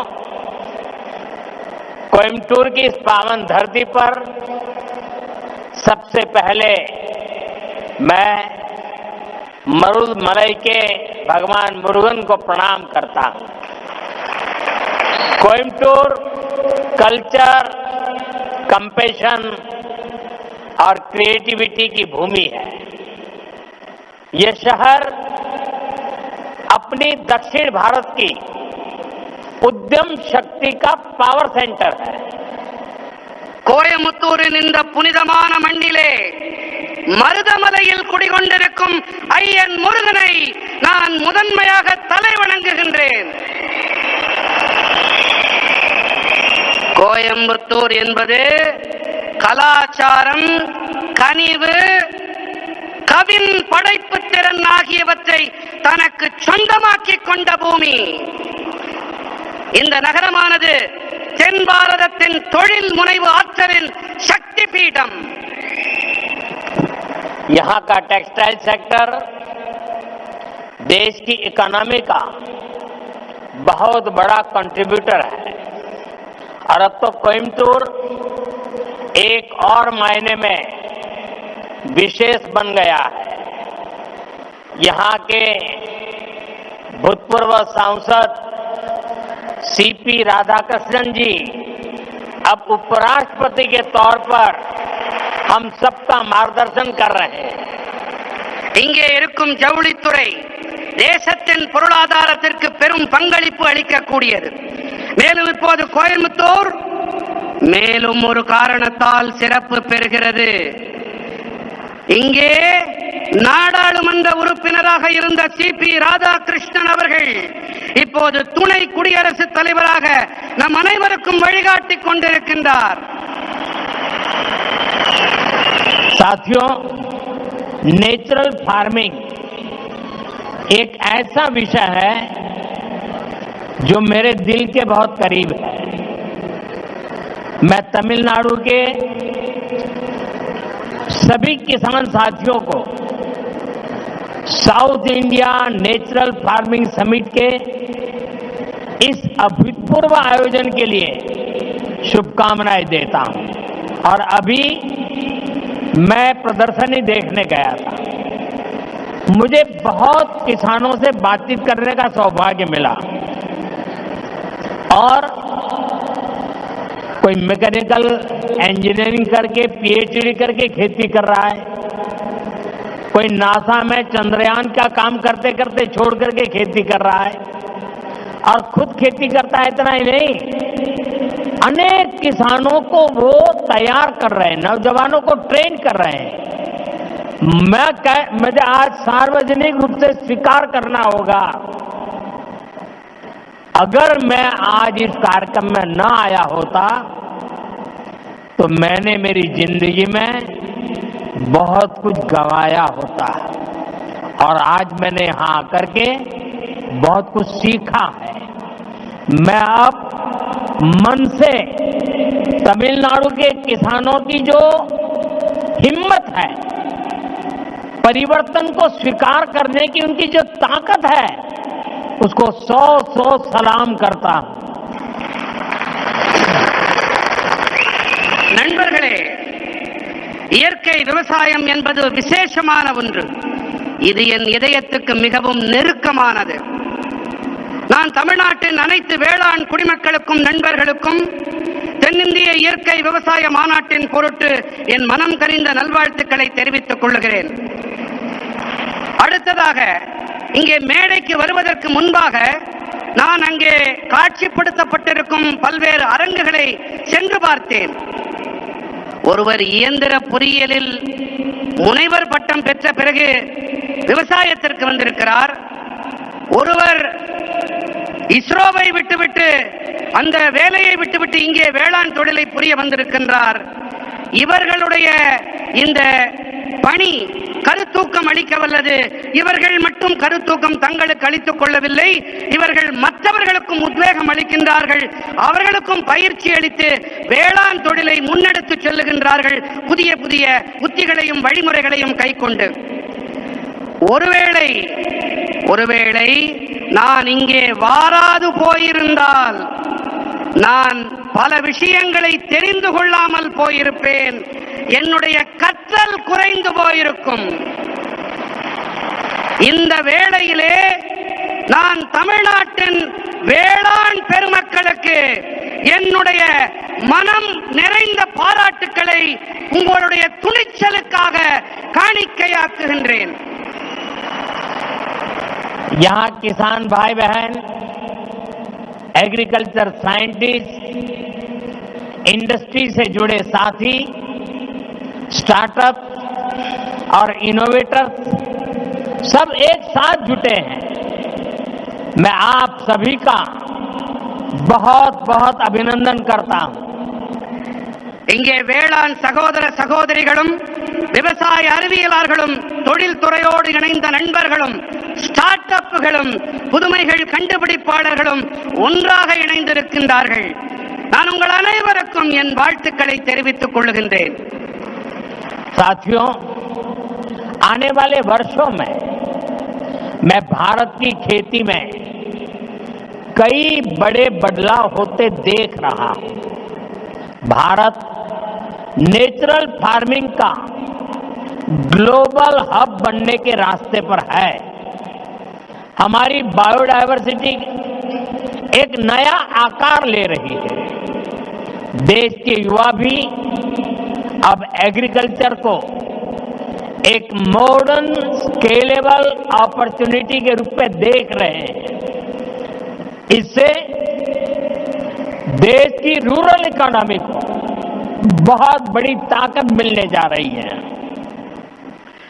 நண்பர்களே, வரவிருக்கின்ற ஆண்டுகளிலே பாரதத்தின் வேளாண் துறையில் பல பெரிய மாறுதல்கள் ஏற்படவிருப்பதை நான் காண்கின்றேன். பாரதம் இயற்கை விவசாயத்தின் உலகளாவிய மையப்புள்ளியாக ஆகும் பாதையிலே பயணிக்க தொடங்கி இருக்கின்றது.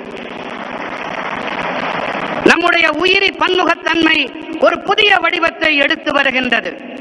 தேசத்தின் இளைஞர்களும் கூட இப்போது விவசாயத்தை நவீனமானதாகவும் அளவிடக்கூடிய சந்தர்ப்பமாகவும் காணத் தொடங்கி இருக்கின்றார்கள்.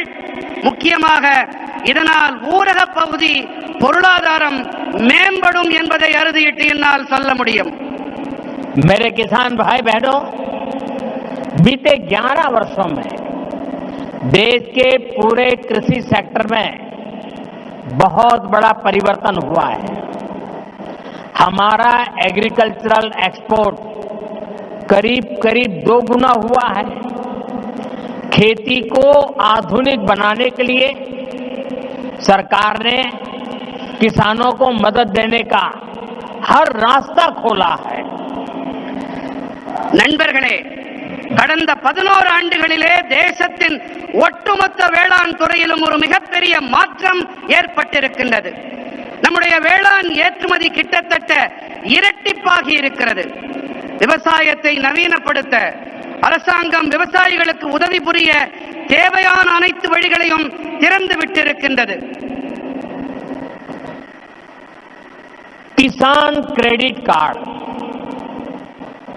अकेले केसीसी से ही इस साल किसानों को 10 लाख करोड़ रुपए से ज्यादा की मदद दी गई है. ये 10 लाख करोड़ आंकड़ा बहुत बड़ा है.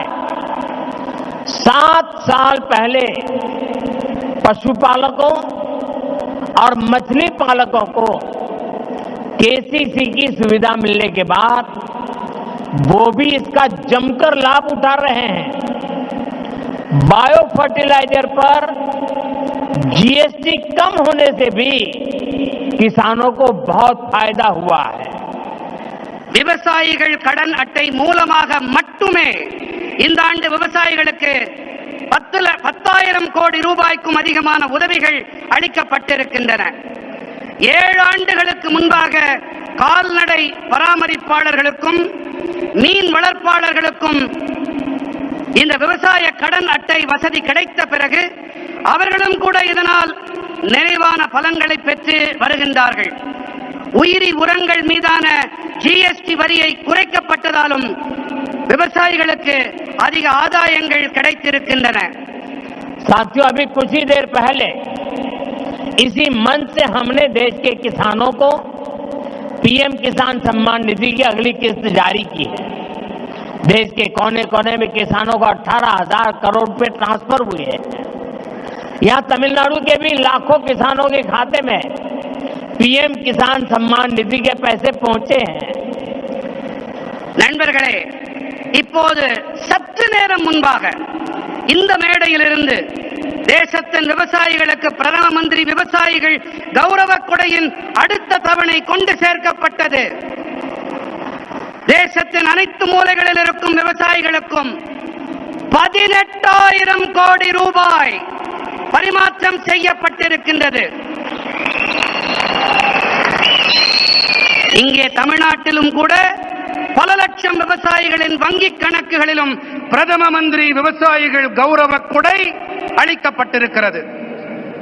साथियों, अब तक इस योजना के तहत देश के छोटे किसानों को 4 लाख करोड़ रुपए की राशि सीधे उनके बैंक खाते में भेजी जा चुकी है. ये राशि किसानों के खेती से जुड़े अनेक कामों को पूरा करने का माध्यम बनी है. मैं इस योजना के लाभार्थी करोड़ों किसान भाई बहनों को बहुत बहुत शुभकामनाएं देता हूं. நண்பர்களே, இதுவரை இந்த திட்டத்திற்கு உட்பட்டு தேசத்தின் சிறு விவசாயிகளுக்கு 4 லட்சம் கோடி ரூபாய் தொகை நேரடியாக அவர்களுடைய வங்கிக் கணக்குகளிலே செலுத்தப்பட்டாகிவிட்டது. இந்த தொகை விவசாயத்தோடு தொடர்புடைய பல்வேறு பணிகளை நிறைவேற்றிக் கொள்ளும் சாதனமாக விவசாயிகளுக்கு பயனளிக்கிறது. இந்த திட்டத்தால் பயனடைந்த கோடிக்கணக்கான விவசாயிகளுக்கு நான் என் நல்வாழ்த்துக்களை தெரிவித்துக் கொள்ளுகின்றேன். वहां पीछे 2 बालिकाएं प्ले कार्ड लेकर कब से खड़ी है, हाथ उनके थक जाएंगे. मैं सिक्योरिटी के लोगों से कहूंगा कि वो लेकर के, शायद मेरे लिए लेके आई है, वो लेकर के मुझे दे दीजिए और आपका जो कुछ भी मैसेज होगा मैं उसको बड़ी गंभीरता से लूंगा।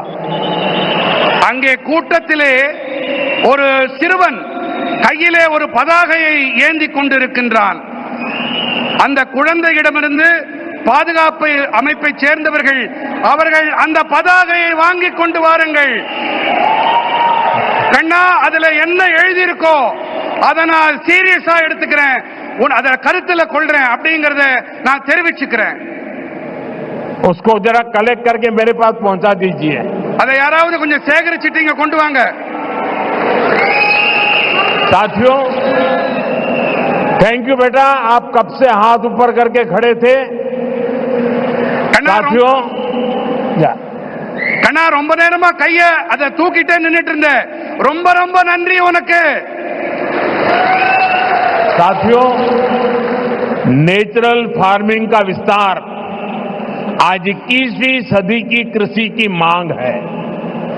बीते कुछ सालों में मांग बढ़ने के कारण खेतों में एग्रीकल्चर से जुड़े कई सेक्टर्स में केमिकल्स का इस्तेमाल तेजी से बढ़ा है. நண்பர்களே, இயற்கை வேளாண்மையின் விரிவாக்கம் என்பது இன்று 21ஆம் நூற்றாண்டு வேளாண்மையின் தேவை. கடந்த சில ஆண்டுகளிலே தேவையின் அதிகரிப்பு காரணத்தாலே வயல்களிலே விவசாயத்தோடு தொடர்புடைய பல துறைகளிலே ரசாயனங்களின் பயன்பாடு விரைவாக அதிகரித்து வருகின்றது.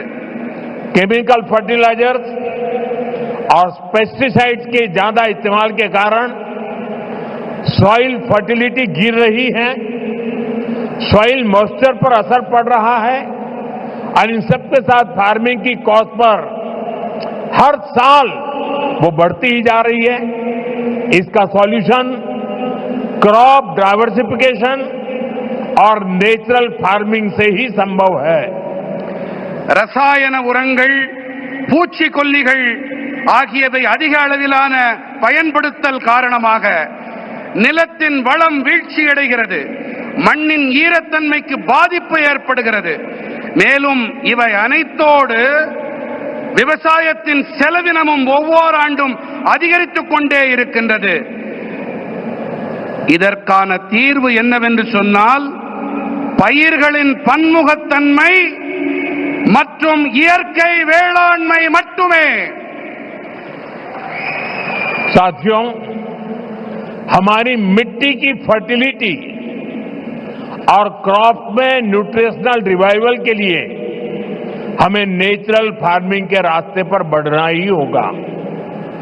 ये हमारा विजन भी है और हमारी जरूरत भी है.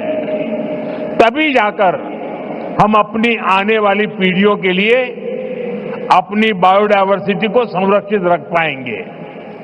நண்பர்களே, நம்முடைய மண்ணின் வளத்தை பொருட்டும் பயிர்களின் ஊட்டச்சத்தின் மீள் உயிர்ப்பின் பொருட்டும் நாம் இயற்கை வேளாண்மை பாதையிலே முன்னேறியே ஆக வேண்டும்.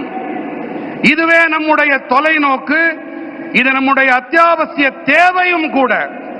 அப்போதுதான் நாம் நமது வரவிருக்கும் தலைமுறையினருக்கு நமது உயிரி பன்முகத்தன்மையை பாதுகாத்து அளிக்க முடியும். नेचुरल खेती हमें क्लाइमेट चेंज, मौसम में हो रहे बदलाव का सामना करने में मदद करती है. ये हमारी मिट्टी की सेहत को स्वस्थ रख सकती है और इससे लोगों को नुकसान करने वाले केमिकल से भी बचाया जा सकता है. आज का ये आयोजन इसी दिशा में एक बहुत बड़ी भूमिका निभाने जा रहा है. இயற்கை வேளாண்மையானது சூழல் மாற்றம், பருவநிலையில் ஏற்பட்டு வரும் மாற்றத்தை எதிர்கொள்ள நமக்கு பேருதவியாக இருக்கின்றது. இது நமது மண்ணின் நலத்தையும் ஆரோக்கியமாக வைத்திருக்க உதவுகின்றது. மேலும் இதனால் மக்களுக்கு தீங்கு விளைவிக்கும் வேதிப்பொருட்களிலிருந்து தற்காத்துக் கொள்ள முடிகின்றது. இன்றைய இந்த மாநாடு இந்த திசையிலே மிகப்பெரிய பங்களிப்பை அளிக்க இருக்கின்றது.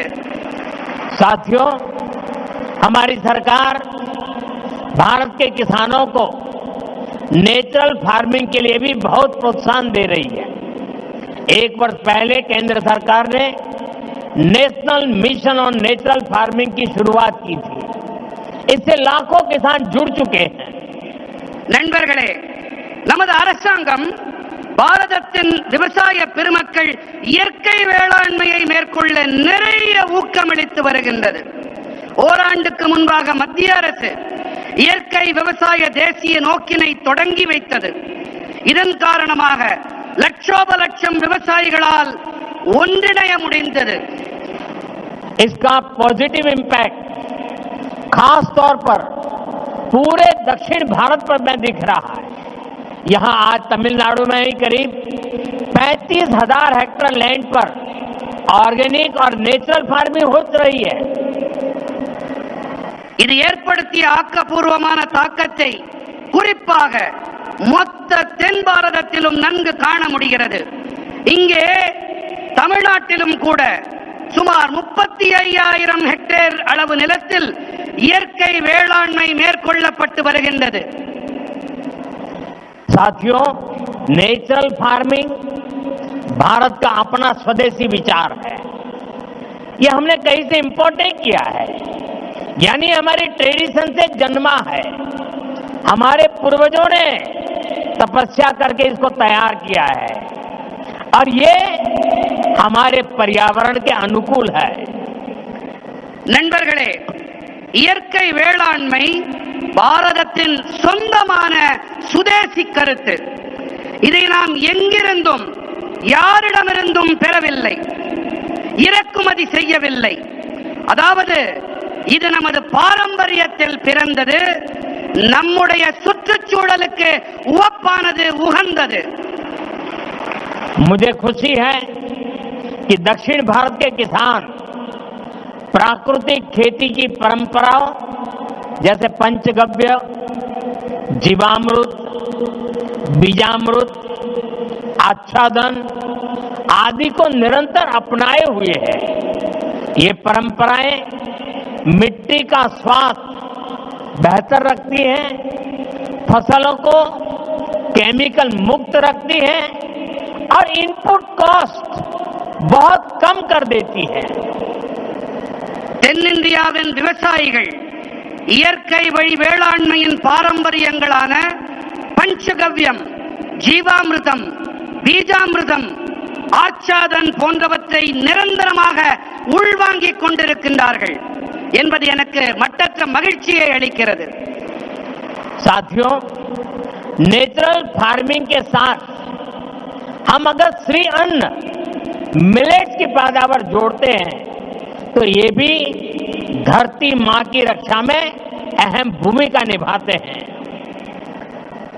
நண்பர்களே, இயற்கை வேளாண்மையோடு கூடவே நாம் ஸ்ரீ அன்னம், அதாவது சிறுதானியங்கள் பயிர் செய்வதையும் இணைக்க வேண்டும். இவை நம்முடைய இந்த பூமித்தாயின் பாதுகாப்பிற்கு சிறப்பான பங்களிப்பினை அளிக்கின்றது. तमिलनाडु में तो भगवान मुरुगन को शहद और श्री अन्न से बने तेनम तिनई मावुम उसका भोग लगाया जाता है। तमिल रीजन्स में कंबू और सामई, केरला कर्नाटका में रागी, तेलुगु भाषी राज्यों में सज्जा और जोन्ना, ये पीढ़ियों से हमारे खान पान का हिस्सा रहे हैं। நம்முடைய தமிழ்நாட்டிலே முருகப்பெருமானுக்கு தேனும் தினை மாவையும் நிவேதன பொருட்களாக நாம் படைக்கின்றோம். தமிழ்நாட்டிலே கம்பும் சாமையும், கேரளத்திலே ராகி, தெலுங்கு பேசும் பகுதிகளிலே சஜ்ஜா மற்றும் ஜொன்னா ஆகியவை பல தலைமுறைகளாக நம்முடைய உணவு பழக்கத்தோடு ஒன்று கலந்தவை. हमारी सरकार का प्रयास है कि हमारा ये सुपर फूड दुनिया भर के बाजारों तक पहुंचे और वैश्विक बाजार में इनकी पहुंच बढ़ाने में natural farming, chemical free farming को भी, इसकी भी बहुत बड़ी भूमिका है। इसलिए मैं समझता हूं इस समिट में इससे जुड़े प्रयासों पर भी अवश्य चर्चा होनी चाहिए। நம்முடைய அரசின் முயற்சி என்னவென்றால் நமது இந்த சூப்பர் உணவானது உலகெங்கிலும் இருக்கும் சந்தைகள் வரை சென்று சேர வேண்டும் என்பதுதான்.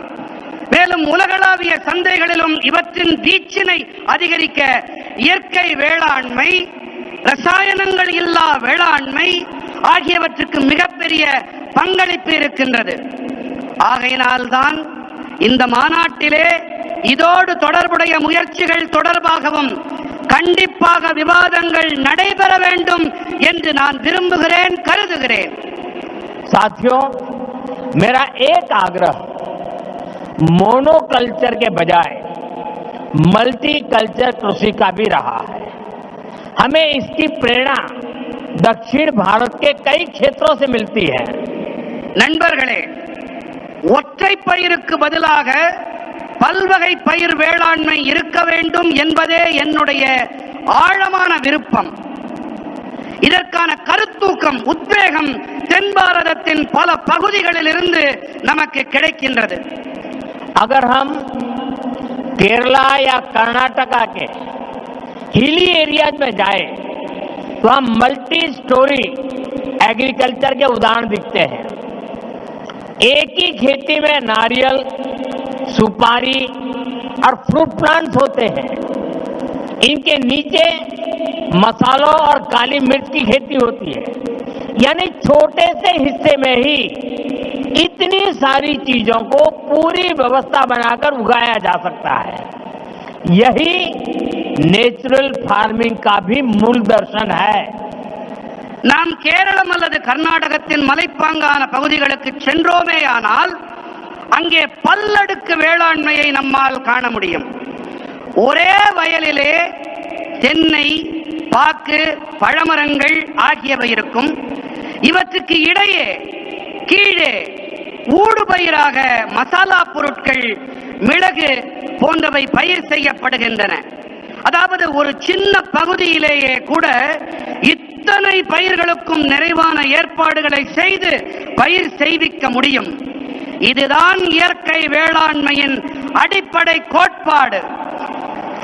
खेती के इस मॉडल को हमें पान इंडिया लेवल पर आगे ले जाना है।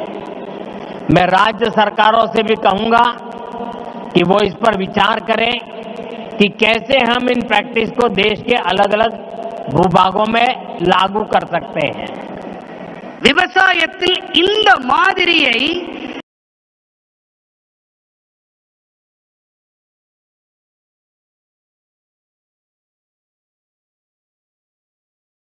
நாம் இந்தியா கொண்டு செல்ல விரும்புகின்றோம்.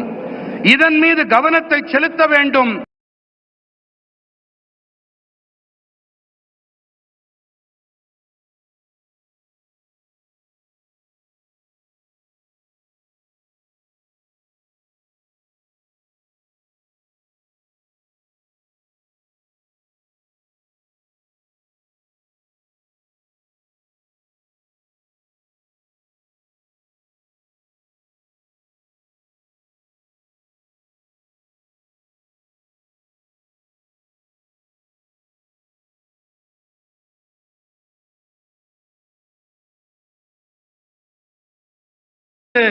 என்பதை நாம் ஆராய வேண்டும். साथियों,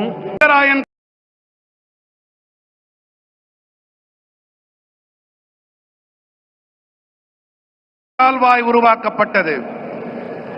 இங்கே இருக்கும் ஆலயங்களில் அமைந்த பரவலாக்கப்பட்ட நீர் பராமரிப்பு முறைகள், குளங்கள், அவை ஒரு மாதிரி ஆயின.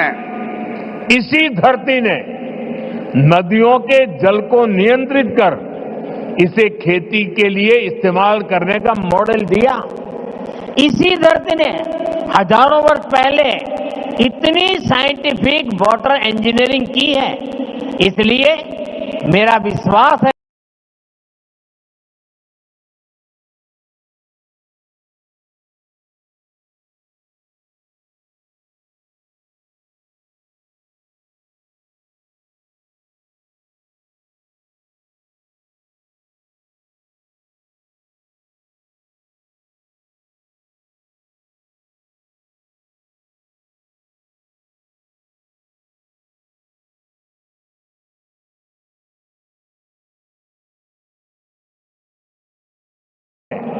देश और दुनिया को இந்த நிலப்பகுதியில்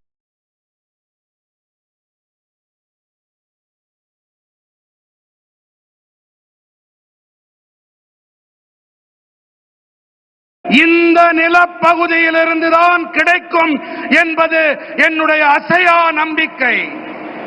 साथियों, विकसित भारत के लिए एक फ्यूचरिस्टिक एग्रीकल्चर इकोसिस्टम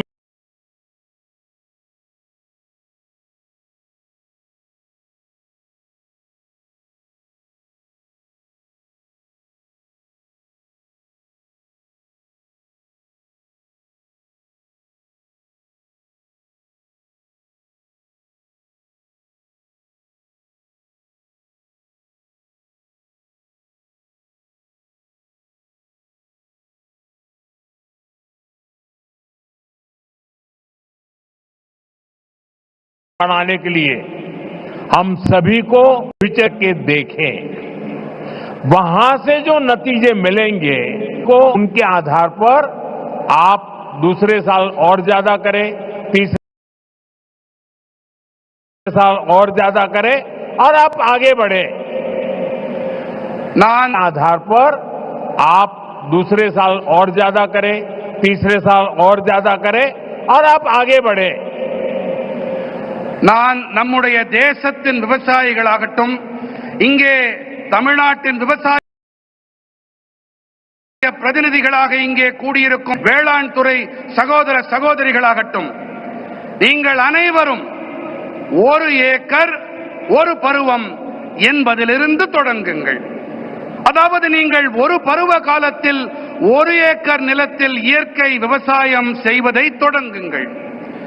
அதிலிருந்து உங்களுக்கு என்ன பலன்கள், என்ன விளைவுகள் கிடைக்கிறதோ அதை பொறுத்து விரிவாக்கம் செய்யுங்கள் என்று நான் என்னுடைய விவசாய சகோதர சகோதரிகளிடம் கேட்டுக்கொள்ளுகின்றேன். मैं सभी साइंटिस्ट और रिसर्च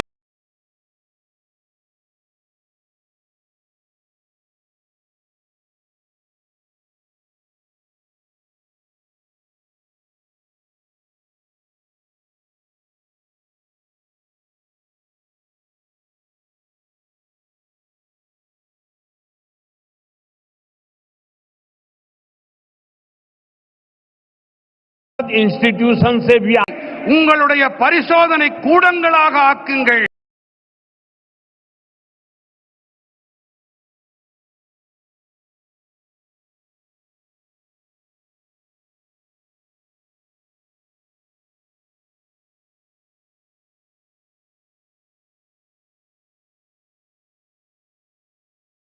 நாம் இயற்கை விவசாயத்தை அறிவியல் சார்புடைய இயக்கமாக ஆக்க வேண்டும். नेचुरल फार्मिंग के इस अभियान में राज्य सरकारों और एफपीओ की बड़ी भूमिका और बहुत बड़ी भूमिका है. बीते कुछ सालों में देश में 10,000 किसान उत्पाद संघ एफपीओ बने हैं. இயற்கை விவசாயத்தின் இந்த இயக்கத்திலே மாநில அரசுகள் மற்றும் விவசாயிகள் உற்பத்தியாளர் சங்கங்களின் பங்களிப்பு மகத்தானது. கடந்த சில ஆண்டுகளிலே தேசங்கள் உற்பத்தியாளர் அமைப்புகள் உருவாகி இருக்கின்றன. एफपीओ के सहयोग से हम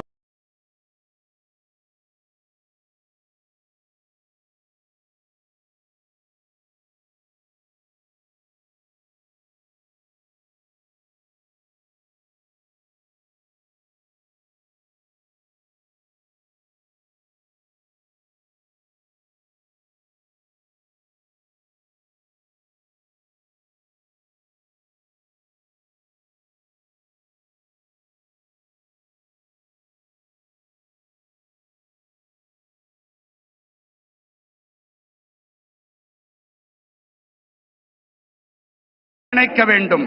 இதன் வாயிலாக இயற்கை கூறுகள் உண்டாகும்.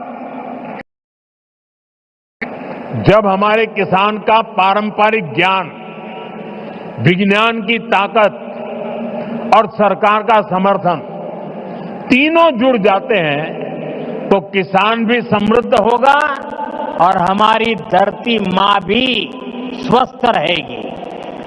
நமது விவசாயிகளின் பாரம்பரியமான ஞானம், அறிவியலின் பலம், அரசாங்கத்தின் ஆதரவு ஆகிய இந்த மூன்றும் இணையும் போது விவசாயிகளும் வளம் பெறுவார்கள், தன்னிறைவு அடைவார்கள். அதோடு கூடவே நம்முடைய பூமி தாயும் ஆரோக்கியமாக இருக்கின்றாள். साथियों, मेरा पक्का विश्वास है ये समिट और खास करके हमारे किसान भाई बहनों ने जो नेतृत्व दिया है, इस समिट से देश में नेचुरल फार्मिंग को एक नई दिशा मिलने वाली है। यहां से नए आइडियाज, नए सॉल्यूशंस निकलेंगे। इसी उम्मीद के साथ मैं आप सभी को फिर से बहुत बहुत शुभकामनाएं देता हूं। बहुत बहुत धन्यवाद। எனக்கு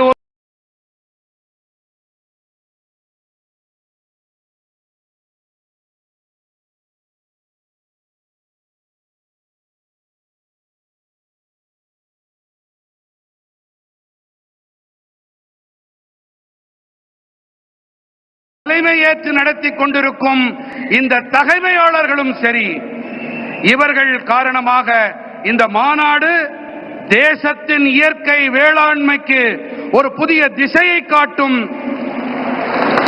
இங்கிருந்து உருவாகும் புதிய கருத்துக்கள், எண்ணங்கள் மூலமாக புதிய தீர்வுகள் பிறக்கும். இந்த நம்பிக்கையோடு உங்கள் அனைவருக்கும் பல பல நல்வாழ்த்துக்களை தெரிவித்துக் கொள்கிறேன். நன்றி. मेरे साथ बोले भारत माता की, भारत माता की, भारत माता की। बहुत बहुत धन्यवाद। के राज्यपाल RN रवि जी, केंद्रीय मंत्रिमंडल में मेरे साथी L मुरुगन जी, तमिलनाडु एग्रीकल्चर यूनिवर्सिटी के पूर्व कुलपति डॉक्टर K रामास्वामी जी, अलग अलग कृषि संगठनों से आए गणमान्य सभी महानुभाव, अन्य उपस्थित जनप्रतिनिधिगण, मेरे प्यारे किसान भाइयों और बहनों, और देश भर में डिजिटल टेक्नोलॉजी के माध्यम से मैं यहां से उनको भी वणक्कम कहता हूं, नमस्कार कहता हूं। और सबसे पहले मैं आपकी भी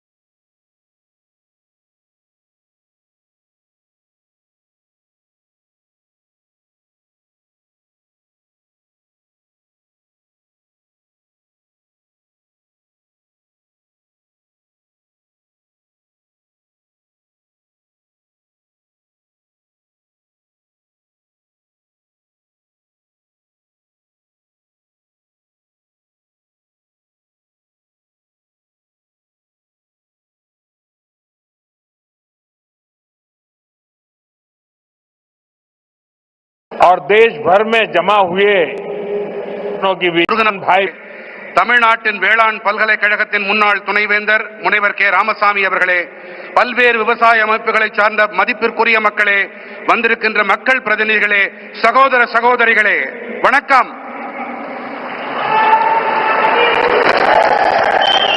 வணக்கம் உங்களுக்கு மட்டுமல்ல, இங்கு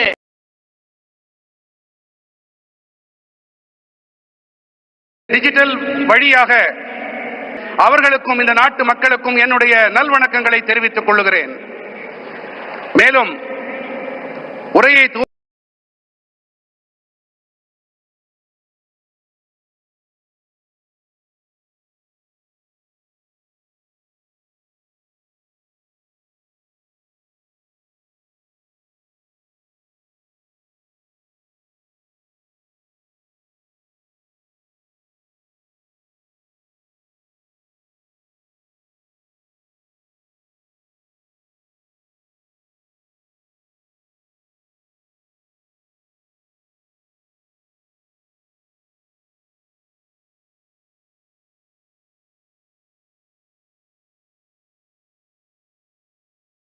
அதற்கு முன்பாக तो मैं आज उस स्पीच का इतना आनंद ले सकता था, लेकिन मुझे वो सौभाग्य नहीं मिला। लेकिन जो कुछ मैं समझ पा रहा था, वो जलीकुट्टे की बात कर रहे थे, वे कोविड के समय जो कठिनाइयां हुई उसकी चर्चा कर रहे थे। लेकिन मैंने रवि जी को कहा है कि मुझे पांडियन जी के भाषण को हिंदी या अंग्रेजी में तैयार करके भेजे, मैं इसे पढ़ना चाहूंगा। लेकिन मैं उनकी भावना को पूरी तरह आत्मसात कर रहा था, मैं अनुभव कर रहा था, और मेरे लिए बहुत अच्छा पल था ये। நான் ஒரு முக்கியமான ஒரு விஷயத்தை உங்கள் முன்பாக பகிர விரும்புகின்றேன். பாண்டியன் அவர்கள் மிக அருமையாக உரையாற்றினார்கள். 10வது கைத்தட்டல். மேலும்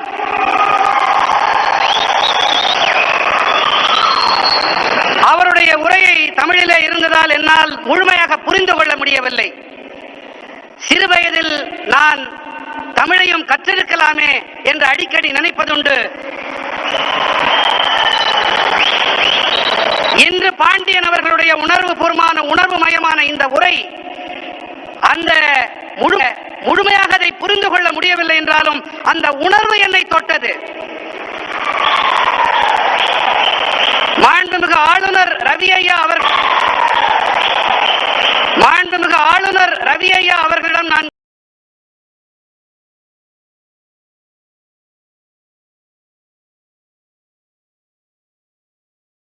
விண்ணப்பித்திருக்கிறேன்.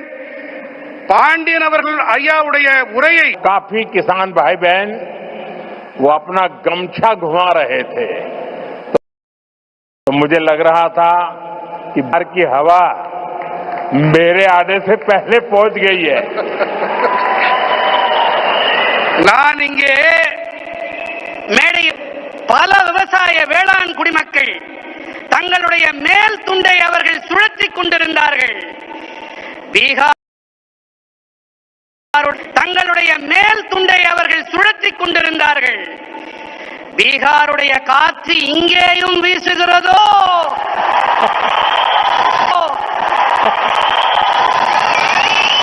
என்று என் மனம் அவாவியது. भाई बहनों, कोयम्बटूर की इस पावन धरती पर सबसे पहले मैं मरुदमलई के भगवान मुरुगन को प्रणाम करता हूं। कोयम्बटूर कल्चर, कंपैशन और क्रिएटिविटी की भूमि है। ये शहर अपनी दक्षिण भारत की उद्यम शक्ति का पावर सेंटर है। கோயம்புத்தூரின்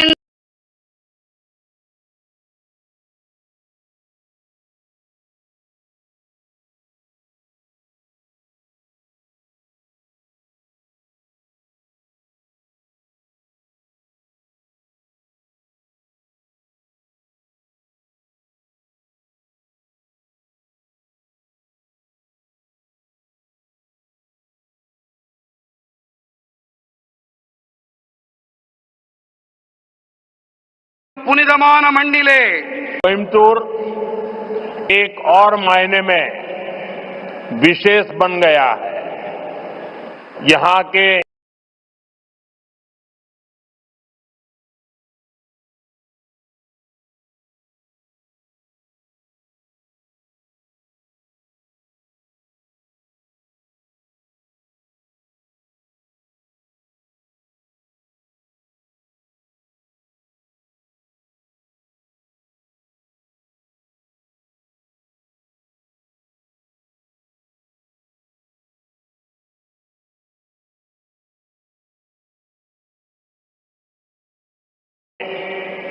भूतपूर्व सांसद एक ऐसा विषय है जो मेरे दिल के बहुत करीब है। मैं तमिलनाडु के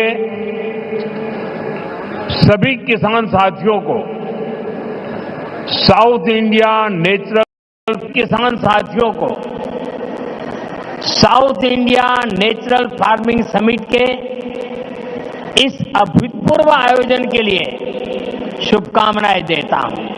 और अभी मैं प्रदर्शनी देखने गया था, मुझे बहुत किसानों से बातचीत करने का सौभाग्य मिला और कोई मैकेनिकल इंजीनियरिंग करके पीएचडी करके खेती कर रहा है, कोई नासा में चंद्रयान का काम करते करते छोड़ करके खेती कर रहा है और खुद खेती करता है। इतना ही नहीं, अनेक किसानों को वो तैयार कर रहे हैं, नौजवानों को ट्रेन कर रहे हैं। मुझे आज सार्वजनिक रूप से स्वीकार करना होगा, अगर मैं आज इस कार्यक्रम में न आया होता तो मैंने मेरी जिंदगी में बहुत कुछ गंवाया होता और आज मैंने यहां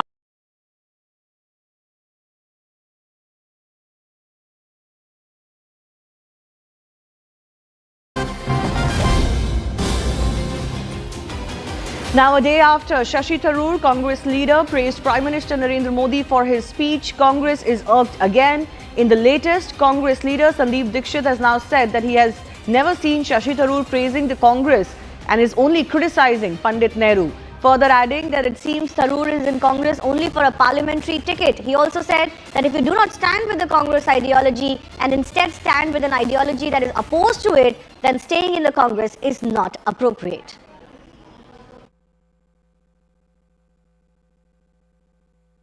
शशि थरूर जी, देखिए, कोई आप किसी कार्यक्रम में जाएं, प्रधानमंत्री हो, एक शिष्टाचार में आप तारीफ कर दें, वो सब अलग बात होती है। कांग्रेस की तारीफ करते तो मैंने सुनी नहीं। पंडित नेहरू को तो वो बल्कि उनके बारे में तो आलोचना ही वो करते सुनते, वो दूसरी बात है कि तथ्यहीन आलोचना करते हैं। तो मुझे लगता है कि फिर आपका जो मूल है कि आप कांग्रेस में क्यों हो, वो टूट जाता है। या तो आप इसलिए हो क्योंकि आप व्यवसायी नेता हो, यहाँ सांसदी मिल गई, टिकट मिल गई, यहाँ हो, कल को कहीं चले आओगे, आज टाटा ने नौकरी दी, कल बिरला ने दी, तो फिर आप ये ढकोसला मत दीजिए कि आप इंटेलेक्चुअल हो। आपको ये ठीक है, जैसे और पार्टी के हैं, जहाँ टिकट मिलेगी मैं चला जाऊँगा। लेकिन अगर आप कहते हैं कि विचारों में आपको ज़रूरत है, आप ऐसी पार्टी के साथ हैं, तो आर्थिक नीति, आर्थिक व्यवस्था, बजट कैसे होना चाहिए, किन लोगों के हाथ में पूरी आर्थिक व्यवस्था चलनी चाहिए, देश के साधन संसाधन किस के लिए उनका इस्तेमाल होना चाहिए, इसमें अगर आप कांग्रेस की विचारधारा में नहीं विश्वास करते हैं और उसके विपरीत खड़े हुए किसी की तारीफ करते हैं, तारीफ करना आपका अधिकार है, पर मुझे लगता है उस पार्टी में रहना आपके लिए कम से कम उचित नहीं होगा।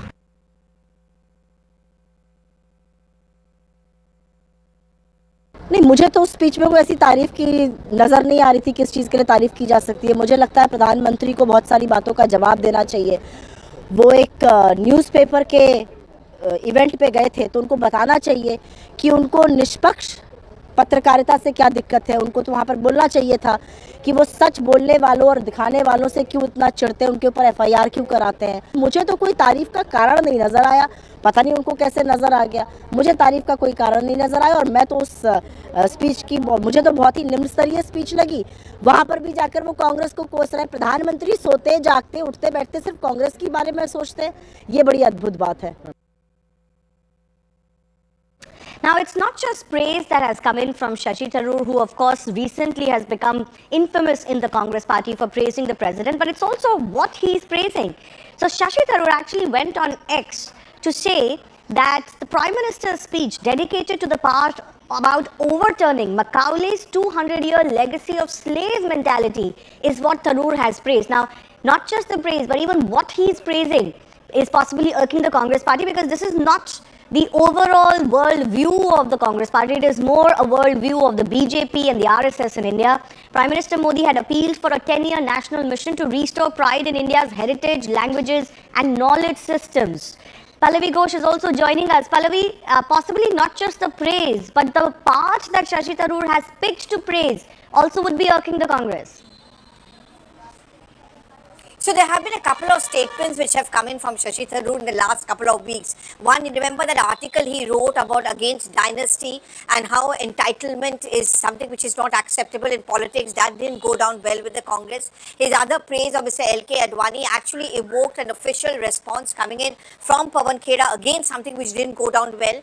And now the latest, Supriya Shene makes it very clear when she says that I'm surprised what is there to praise what the Prime Minister said, because see, there were invitations which were sent to many other leaders of the Congress party. All of them decided to boycott it because the Prime Minister was speaking on a topic like this. But Shashi Tharoor sitting in the front row, also saying that I'm glad I was there while the Prime Minister was speaking, is also which has upset the Congress party. They are extremely angry. They are saying, first of all, you're sitting there, you're appreciating the fact that you're there at a time when the Prime Minister was standing right in front of you and bashing the same party from where you're a member of parliament from. So the Congress is also caught in a bind. There are important by-poll elections going on in Thiruvananthapuram. Next year, Kerala elections 2026. So they don't want to rock the boat. They don't want to alienate Shashi Tharoor. After all, he comes in from Thiruvananthapuram.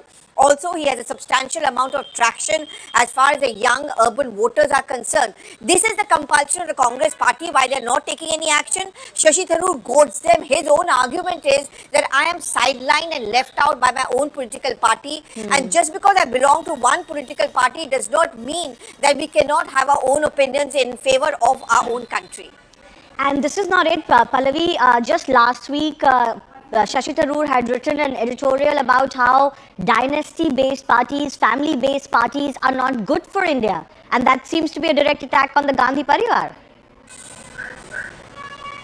Yes, and in fact, if you remember, Shivani, when Shashi Tharoor contested the Congress presidential elections, that is also a message he wanted to send across. Someone who's risen from the ranks, so to say, someone who did not have a legacy, someone who did not have a godfather in the Congress party, he still thinks that it was right for him to contest because he wanted to bring a message with him that just about anyone from the Congress party can contest for the topmost poll. And I think it is in sync with that, his ideology, his belief, especially put forward in that article, that dynasty politics, that time is over. You have to have a sense of belonging. There should be no sense of entitlement. Again, something which didn't go down well with his party. The question also is, what is the future for Shashi Tharoor? Why he keeps making these statements? He's clearly unhappy with his party, his state unit. The party may not want to be seen as sacking him, but the party leaders are now saying, why are you staying? But he's a bit of a maverick. He's always tried to project himself as a different kind of a politician, not wanting to be captured in the rule book of any political party. It doesn't always work like that. But two quick points before I come back to you, Shivani. One, of course, is the fact that he feels, and he conveyed this to K.C. Venugopal, with whom he doesn't have a very good equation, and also to Rahul Gandhi, that even on matters of Kerala, I am not involved. When Priyanka Gandhi Vadra, for example, was campaigning for Wayanad, very few occasions I was called. So he feels left out. That's one. Party says that sense of belonging comes when you make the politically right statement. Why is it the Congress not taking any action? I just spelled that out. By polls in Thiruvananthapuram, Kerala elections, they know he's going to get the sympathy, and the Congress will walk into the entire trap set by the BJP. Pallavi, just stay with me. Tom Vadakan of the BJP also joining us. Tom Vadakan himself has been in the Congress party earlier. What do you make of the reactions coming in from Congress leaders who are saying that Shashi Tharoor should just leave effectively if he's going to praise the Prime Minister every week? That is the view of the Congress party. Anybody speaking contrary to their established script is not to be in the party, and that's why the condition of the party is what it is today. I'm not an advocate nor representing Shashi Tharoor's line, but he is right here, spot on, what the Prime Minister said. He's the Prime Minister of this country, and what he said was absolutely correct. So his reaction is in place. But then you have this kind of characters who believe that if you speak supporting the national interest, then you are not fit to be in the party. This is a party that has become an anarchist, and they follow a line which is imported from Soros, and that's the line you need to render all the time. No, but Tom Vadakan, it isn't unfair of a party to feel that you are taking a blind contrarian to the party. It sends mixed messages to the public. It's not unfair for the party to feel upset about Shashi Tharoor. If he feels more aligned with a different vision, then shouldn't he think about where he should be? That's for Shashi Tharoor to decide, but to express your views on issues, you can't go on the scripted line. Talking about institutions, constitutional institutions, they're talking about parliamentary democracy, and they're talking about our voting pattern, they're talking about our constitutional standing across the country, across the world. And if that is supported by somebody who believes that this is not the correct view to be followed, then you stand out. And whether he wants to remain in the party, stand out, that's a personal decision he has to take. All right, just it's stay with me. BJP. Sure enough.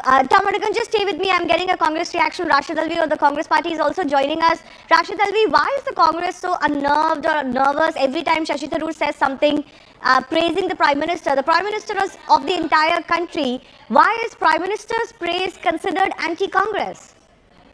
You know, if anybody says anything against Congress party, it is not proper at all when we are inside Congress party. But if Prime Minister has done anything good or he has given a good statement, although it is also correct that it is very rare when Prime Minister says anything good. So I think there is nothing wrong if anybody appreciates it. So that's exactly my question, sir, that all that Shashi Tharoor has done is praise a certain part of the Prime Minister's speech. Why is this considered anti-Congress? You know, I do not know what Tharoor Sahib has said and how he has praised Prime Minister. But only if Prime Minister, if he has given any statement which is in the interest of the country, or although at the same time I am saying that it is very rare. So I will not mind if anybody says and appreciates it. Okay, Rashid Alvi, just be with me. Tom Madigan is also with me. Tom Madigan, you want to respond to what Rashid Alvi is saying, that it's very rare that the Prime Minister says anything praiseworthy? You see, Rashid is an old friend of mine. I've known him for years. And I know that the brief that he holds is something that the party believes, that the Prime Minister does not speak anything good. I've never heard the Prime Minister speaking anything other than what is in the national interest. If he says it's a rarity, then there's something wrong in his audio reception. Because if there is something that he has not heard, it's strange, because I think Prime Minister there in his speeches across the country, globally, talking about national interest, talking about the nation and how to grow and how the economy should be, and he's put the economy in a place where I think Congress should have been proud of. Okay. But here is something that it's like the blind men trying to engage and describe an elephant. I mean, sorry, it's a state in the Congress which every spokesman is forced to defend. Okay, I leave it at that. I do thank both of you for joining us. Pallavi, my colleague, also continues to be with us. Pallavi, we've been discussing this for a while, and the question that the Congress party seems to be dealing with is that they've backed themselves into a corner where even praise for Operation Sindoor, for example, earlier this year by Shashi Tharoor, other opposition MPs, was not sitting well with the decision makers of the Congress party. Has the party backed itself into a corner where anything that is seen to be pro-India or nationalistic in its tone is automatically considered against the Congress line? See, I think that so much is a dislike really for the Prime Minister personally, and it's now become a personal issue, especially the Gandhi, and I would say Rahul Gandhi's personal dislike for the Prime Minister very often, has a spillover effect as far as what should have been a very prudent, smart or savvy political strategy. The Congress also has to understand that things like national interest and national security, over here it doesn't become them versus the BJP or them versus the government. It's about the entire country. You may have your problems and questions of the government, but when it comes to, say, Operation Sindoor, when it comes to surgical strikes, obviously you have to speak in one voice, because this is about your own country and taking on countries like Pakistan. But that's where they find themselves in a trap. Because Shashi Tharoor is often seen praising, and this is a point he himself has raised, Shivani, that I am not praising the Prime Minister or the government. I am actually speaking for my country, and there is nothing wrong in that. Sometimes there should be a distinction made between loyalty to one's party and standing up for my country, and that is his logic. But the Congress party doesn't see it like that. Lack of communication. There's a complete mistrust. I've often seen Shashi Tharoor enter Parliament all alone, not many from the Congress party wanting to speak with him because they feel he's a kind of a pariah and they are going to upset the Gandhis. And that is where things stand as of now. Yes, but he's certainly not relenting from speaking his mind, even if it continues to irk his party. Pallavi, thanks a lot for joining us. Let's also listen into what the BJP says about this. Doctor Tharoor ने केवल प्रशंसा की प्रधानमंत्री मोदी के एक भाषण की तो कांग्रेस उन पर आग बबूला हो पड़ी, टूट पड़ी। अभी कुछ दिन पहले एलके अडवाणी जी को हैप्पी बर्थडे बोला तो कांग्रेस पार्टी ने फतवा जारी कर दिया। अभी कुछ दिन पहले कांग्रेस पार्टी ने तब शशि थरूर जी पर गुस्सा होने का काम किया जब उन्होंने परिवारवाद की पॉलिटिक्स पर एक लेख लिखा था और उसमें बताया था कि कैसे गांधी परिवार परिवारवाद की पॉलिटिक्स की जननी है। अब सच को स्वीकारने के बदले उनके ऊपर आग बबूला हो गए। जब भी कोई राष्ट्र हित की बात करता है, कोई पार्टी के हित की बात करता है, परिवार के हित की नहीं करता और परिवार हित के ऊपर राष्ट्र हित को रखता है या राष्ट्रीय जो है एकता के विषयों को रखता है, तो कांग्रेस पार्टी ऐसे व्यक्ति को गालियां देना शुरू कर देती है और अपनी असहिष्णुता दिखाती है।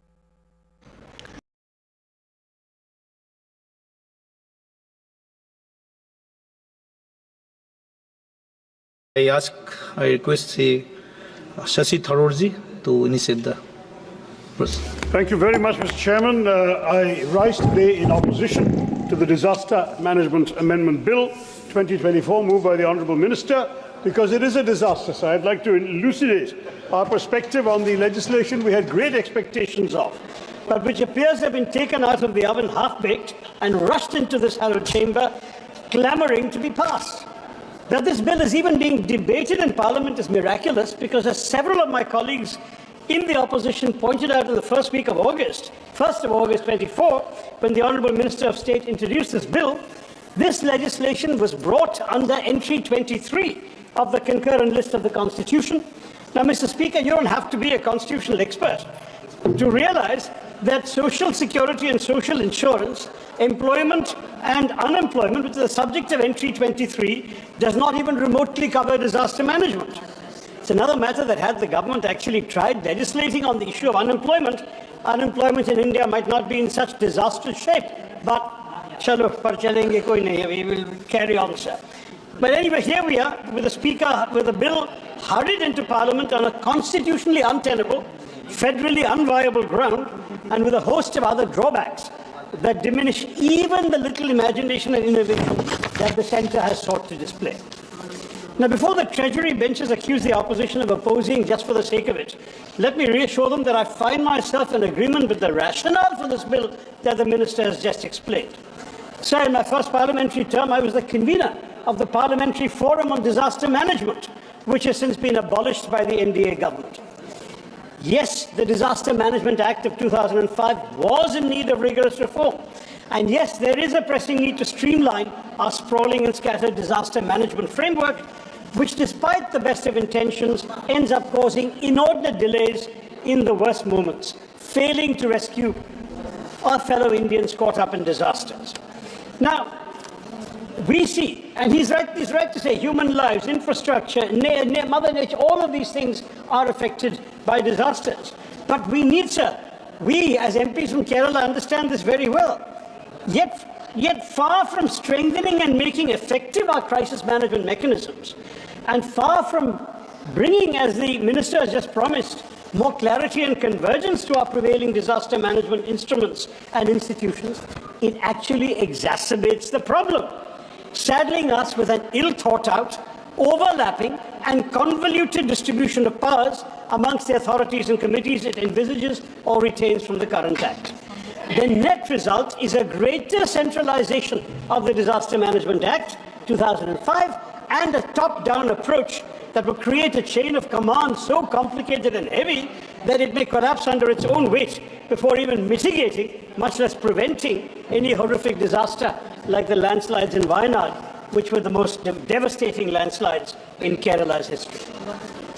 On the 3rd of August, Mr. Chairman, the day after my honourable colleague from Wayanad, I made an emotionally stirring visit to Wayanad and assisted in the distribution of relief supplies gathered by the MP office in my constituency of Thiruvananthapuram.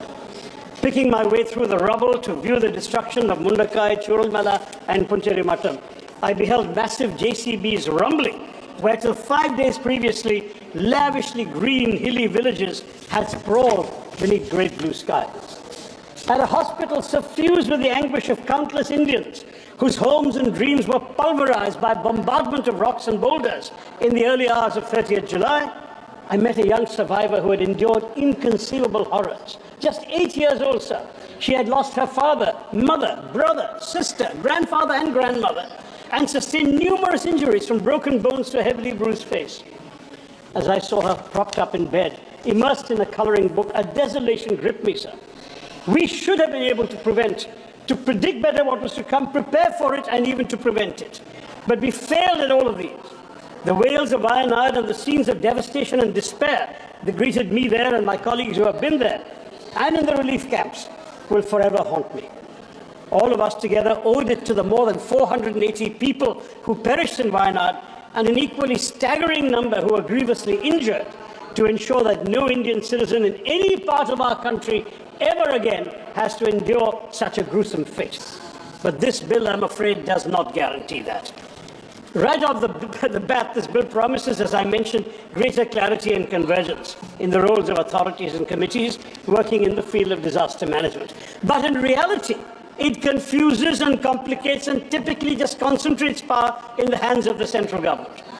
This is evident when the bill accords statutory status to the National Crisis Management Committee and the High-Level Committee, both of which predate this bill, but without explaining why. Pursuant to Clause 6, the Cabinet Secretary will chair the National Crisis Management Committee, with the central government deciding everything: who will be part of it, who will be invited to participate in its meetings, what powers it will exercise, the functions it will perform, and even what procedures it will follow in exercise of the power and discharge of its functions. In other words, though on paper it will be the nodal body to deal with major disasters, in reality it will be a creature of the central government, a timid creature. Nowhere does the government stipulate that such a crucial body should necessarily have ecologists, environmentalists, experts of various kinds who can help us predict, prevent, prepare for, and mitigate natural disasters. This disdain for expertise, Mr. Speaker, is a recurring theme of this bill. Now, given that we already have a National Executive Committee, which is empowered to act as the coordinating body, a National Disaster Response Force for targeted responses, and the overarching National Disaster Management Authority, what is the utility of this committee? Will it not just serve to convolute the chain of command, to delay response time in situations where tardiness can result in the loss of tens of thousands of lives? Further complicating the chain of command and vesting yet more powers in the central government is this: pursuant to Section 8B of this revised Act, the Centre is to constitute a high-level committee with the Union Minister as chairperson for approving financial assistance under Sections 46 and 47, the National Disaster Response Fund and the Mitigation Fund. Now, ultimately, both these funds shall be applied in coordinates with the guidelines laid down by the central government in consultation with the NDMA. So there's no autonomy to this high-level committee. So once again, the question arises, what exactly shall be the powers of the statutory body? This bill, Mr. Chairman, institutionalizes inadequacies and inefficiencies, especially at the central government level, whereas pre-existing bodies with functions not clearly demarcated, overlapping with those of other institutions, have been given statutory recognition. The National Disaster Management Authority, the national linchpin of this Act, remains enslaved to the Ministry of Home Affairs and has no administrative or financial powers of its own, having to route even its minutest decisions through the Home Ministry. A needlessly arduous and time-consuming process. It's also been reported in the media that the NDMA is massively understaffed. I was hoping the Minister would address that in his reply, at least if he's not done so in his introduction. The buck has to stop somewhere, Mr. Chair. And for better coordination of disaster management and mitigation efforts, the NDMA should have been it. They should have been upgraded to a department of the Government of India, even if not to a ministry, but it remains subordinate to the Home Ministry. Even the question of its leadership has not been satisfactorily addressed. It's officially chaired by the Prime Minister. It's normally overseen by Vice Chairperson, who has the rank of a Cabinet Minister. But bafflingly, Clause 3 of this bill says any member of the NDMA is authorized to perform the day-to-day functions of the authority, forgetting that the political heft of a ministerial rank is vital for dealing with states and other ministries and departments of the Union. So, Mr. Speaker, Mr. Chairman, this bill in its ostensible pursuit to decentralize the decision-making process regarding funds, manages to do something utterly bizarre. It dilutes the entire purpose of a National Disaster Response Fund by removing the specific uses for which the fund was intended.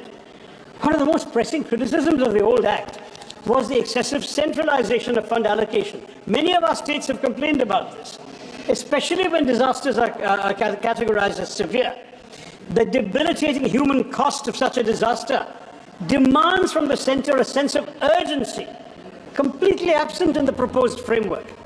That the center is bereft of the sense of urgency, let alone of any compassion. It has proved very often, especially when disaster relief funds from the NDRF were casually denied to Tamil Nadu and only disbursed to Karnataka after an inordinate delay. In 2023, when Tamil Nadu and Karnataka found themselves on the brink of catastrophe, they were compelled to move the Supreme Court to access the much-needed NDRF funds. Funds they had a claim to. In Karnataka, and yes, Himachal has been mentioned, others I'm sure will do so. Let me speak of the cases I know. In Karnataka, 196 out of 236 taluks had been officially designated as severely drought-affected by the Interministerial Central Team, and the subcommittee of the National Executive Committee recommended financial aid for the state, but despite this, the state, Congress ruled, I admit, had to wait over 6 months to receive the funds, long after the prescribed 1-month period following the IMCT report. This deplorable delay deprived the state of essential resources to protect its citizens and frankly violated their fundamental right to life of the people of Karnataka.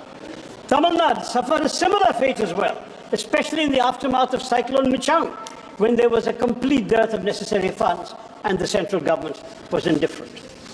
Now, while we in Kerala had long been demanding that the Wayanad landslide be declared a national disaster, this request was dismissed in a letter to me by the MOS Home on 10th November, claiming there were sufficient funds in the State Disaster Relief Fund. The justification provided was that existing guidelines under SDRF and NDRF offer no provisions for such a declaration. The lack of financial aid from the NDRF, under the perversely misguided assumption that the SDRF would suffice, has left us in an unenviable position, sir. With no interim aid forthcoming, Kerala has been left with no option but to insist on the declaration of the landslide as a level 3 disaster, which would at least allow for the mobilization of some resources and support. But many of us had raised this much earlier. No sooner had the landslides ravaged Wayanad, I wrote to the Honorable Home Minister on the 31st of July, requesting him to recognize this monumental cataclysm as a calamity of severe nature in terms of paragraph 8.1 of the MP Lads guidelines. So we could have all helped at that time. We could have recommended works up to 1 crore, I beg your pardon, from MP Lads funds. But the request was ignored. The Minister of State wrote to me in early November to tell me that the Interministerial Central Team, IMCT, had visited Wayanad from the 8th to 10th of August, and the central government would take action based on its request. August, sir. They're supposed to take action within 1 month according to the existing Act. To this date, no action has been taken, and no additional funds have been arranged for Wayanad, sir. How can we accept this? Now, this bill, Mr. Chairman, is an excellent case of minimum decentralization, maximum declamation, at which, of course, this government excels. Indeed, even one of the bill's better provisions is undermined by the government's refusal to walk the talk. I refer to the creation of separate urban disaster management authorities in state capitals and cities with municipal corporations, except Delhi and Chandigarh.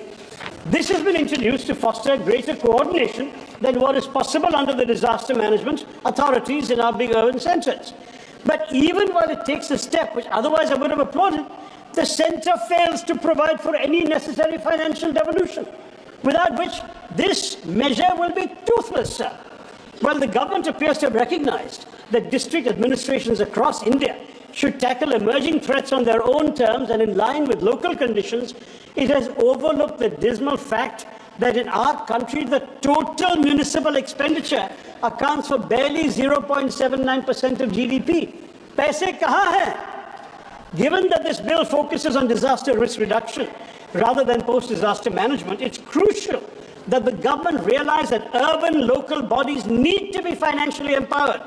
As in other countries, to amass resources to institute, equip, and run urban disaster management authorities and discharge their risk reduction obligations to the letter. For risk reduction activities to be conducted at the local level, the creation of infrastructure that bolsters the vitality and vigor of urban local bodies is vital. But this bill is silent on the issue, offering no real resources to revitalize India's urban local bodies. Now, this creation of these bodies could have been a good step towards sustainable urban spaces, but it will be useless without effective devolution of finances and authority, Mr. Minister. This needs to be amended, this half-baked provision. Another damaging aspect of this bill, it seeks to weaken the National Executive Committee and the state executive committees, staffed to the level of secretaries to the governments of India and the states, which are supposed to formulate national level and state level disaster management plans. If this bill passes, the NDMA and the SDMAs will instead assume this power.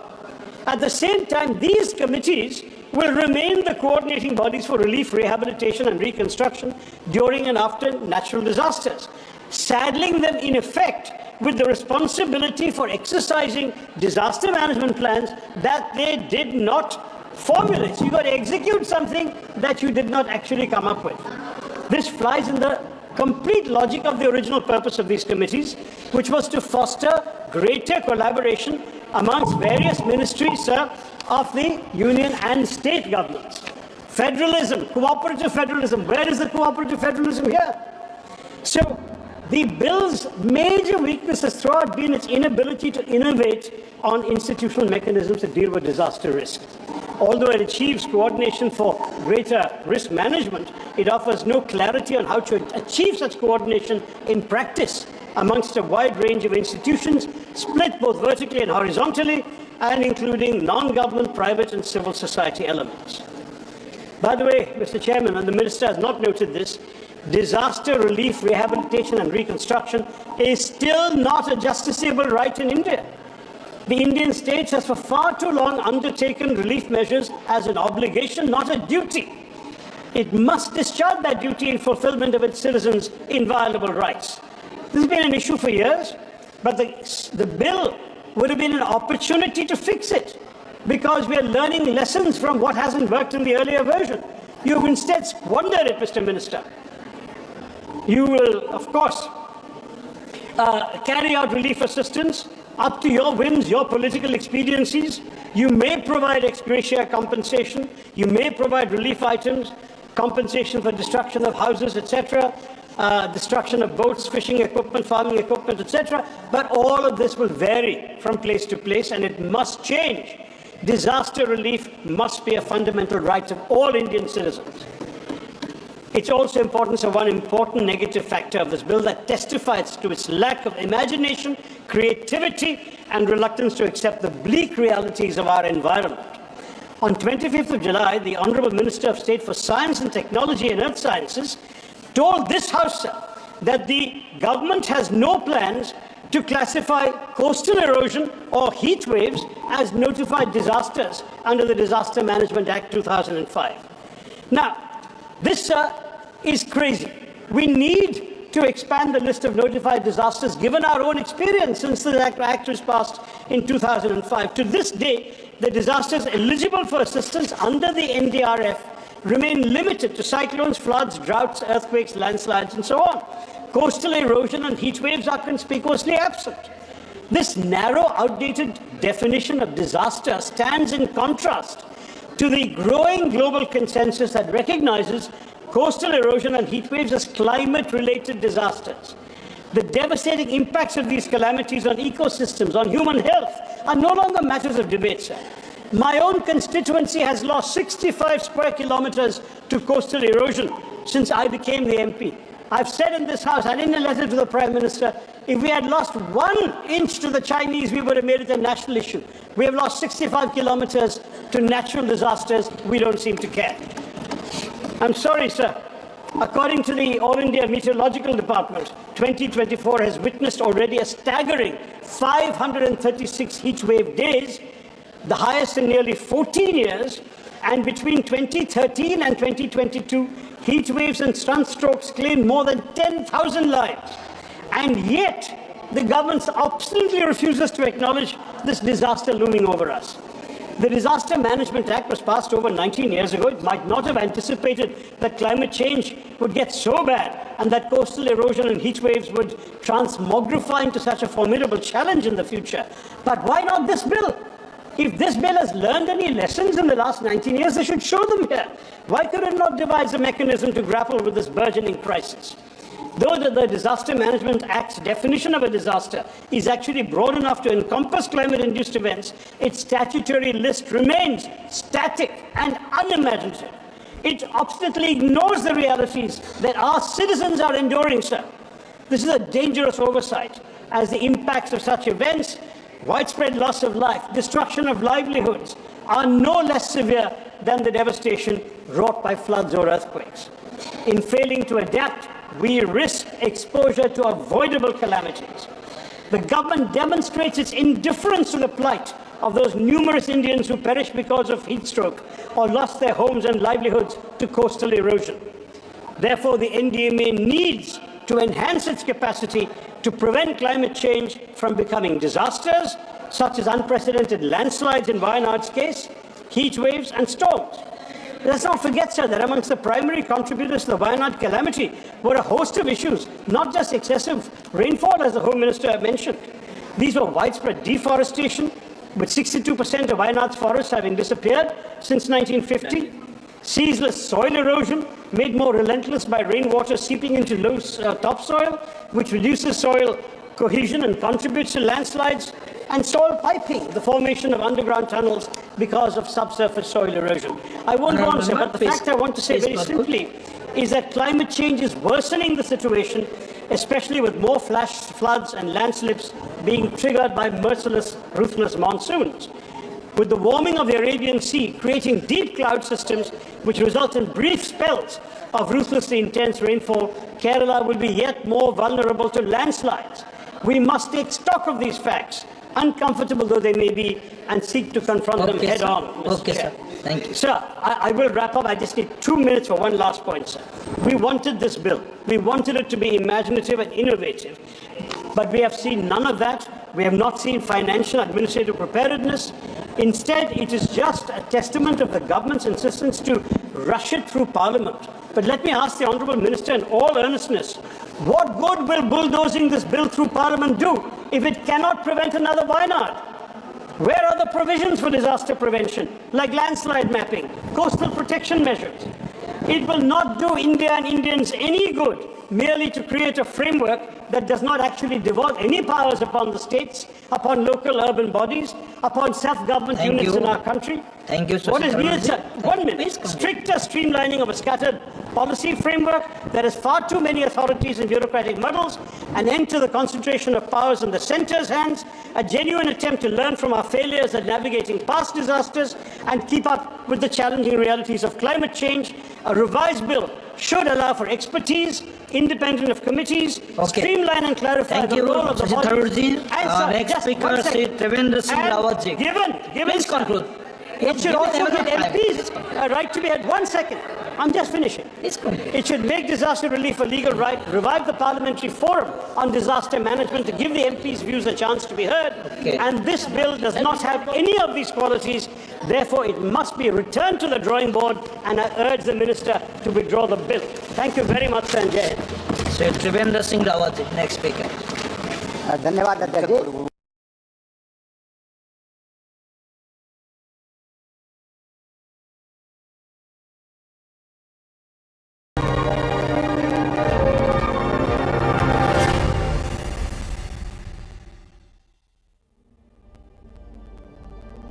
Born from struggle, shaped by resistance. This is democracy's untold story by the one and only.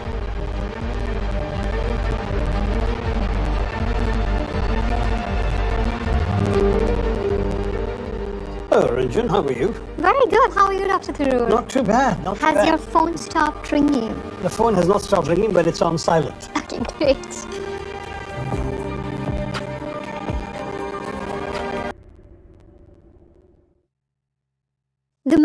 redefined the global conversation on empire. Dr. Shashi Tharoor. That's very kind. Thank you, Ranjan. Good to see you. DIY democracy. That's what we're calling the episode today. Achha. Now, Shashi, it's wild how it's claimed that Britain gave India democracy. A New York Times piece, it basically quoted a NATO diplomat saying that it took Britain 250 years to build democracy in India. This was later retracted after a lot of public outrage. I can imagine. But do you think that such myths and lies really shape the perception of how Indian democracy is seen globally? Yeah, I mean, the fact is the British denied democracy to India. And it's something that is slightly absurd to suggest that a colonial power whose business is that of control, oppression, extraction, and loot is actually going to be busy giving democracy to the people it's busy exploiting. I mean, these are people who not only used their structures of governance for their own benefit, but structured everything in order to ensure the others were kept down. That is, the Indians were kept down.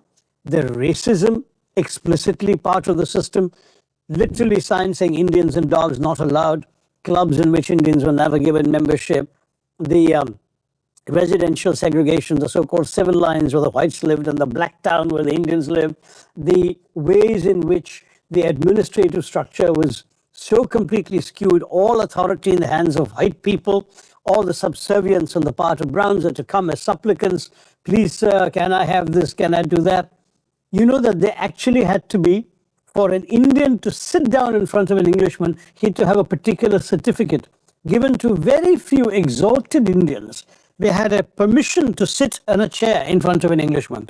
I've seen these permissions. They existed right up to the 1920s and 30s. This is the kind of system the British had. They were no interest in being democracy. On the contrary, it was a denial of democracy at every stage. You're talking about a system that existed solely for the benefit of Britain and not in any way, shape or form intended to give democracy to India. Because of the demands for it, grudgingly limited amounts were conceded. And it was conceded as much for appearance's sake as for substance. Substance was never real. For example, when Queen Victoria's proclamation declared that Indians would be admitted into the Indian civil service, it was explicitly minuted we'd never give Indians any real role. We'd select very few of them and we'd give them minor positions in the districts where they would be interacting with other Indians and they would not get in our way or exercise any real control. That was explicit. In fact, Lord Lytton wrote to Queen Victoria saying so. So you've got a system where even the appearance was only appearance, it was not real. Not only at the Indian civil service level, but when there were 3 famous, quote-unquote, reform movements. There was the Minto-Mori reforms of 1909, the Montagu-Chelmsford reforms of 1919, and the Government of India Act of 1935. Each of these was supposed to be milestones in granting Indians more self-governance. In practice, they were used to divide Indians, communal representation, separate electorates, we talked about that, Muslims and Hindus. But on top of that, they were also designed to give Indians no real power over anything the British cared about. At no stage, right up to independence, did Indians control law and order. Law and order, police, home affairs, intelligence, always in the hands of the white Brits, right? The things you were given, things like education, and that too, small level education with very minimal budgets. As late as 1930, the American historian Will Durant, visiting India, was shocked to discover that the entire education budget of the entire British Empire in India for 330 million people was less than the high school budget of the state of New York. Okay, with God knows 10 million people. It was just the whole exercise of the British was not about benefiting Indians in any shape or form or even genuinely preparing them for self-governance. So it is outrageous to suggest that the British have any reason to applaud themselves that India is a democracy at the end of 200 years of colonial oppression. The internet is confused. How much of India's democracy and constitution is really a British leftover? Look, we didn't want a disruption, right? The nationalist leaders didn't want a revolution knocking out everything because they had already inherited a country with partition, with violence, with the flames blazing through the land, with 1 million people killed, 70 million people displaced. You didn't want to turn the whole system upside down by abolishing everything. So yes, you picked up what was there and continued. In the Constituent Assembly, certainly they were guided to some degree by the institutions created under the Government of India Act, but they were modified in very many ways. In my book, Our Living Constitution, I've explained that the Constituent Assembly framers, particularly the principal drafter, Dr. Ambedkar, borrowed from a number of other constitutions. The ideas of fundamental human rights were not there in the British rule. We got them in. The whole notion of the way in which the governor's powers would be ceremonial and not executive, whereas under the British, the governor could overrule elected provincial governments. The creation of a central government. Remember, the British never gave India a central government till 1946. The only people ruling in Delhi were the Viceroy and his staff. Indians, even when they were elected in the elections of the Government of India Act, 1937, the results came out, they were in the provinces of British India, not in Delhi, not in the center.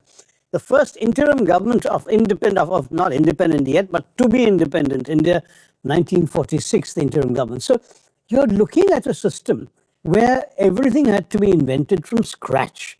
And naturally, we borrowed some of the existing institutions because the alternative would have been chaos.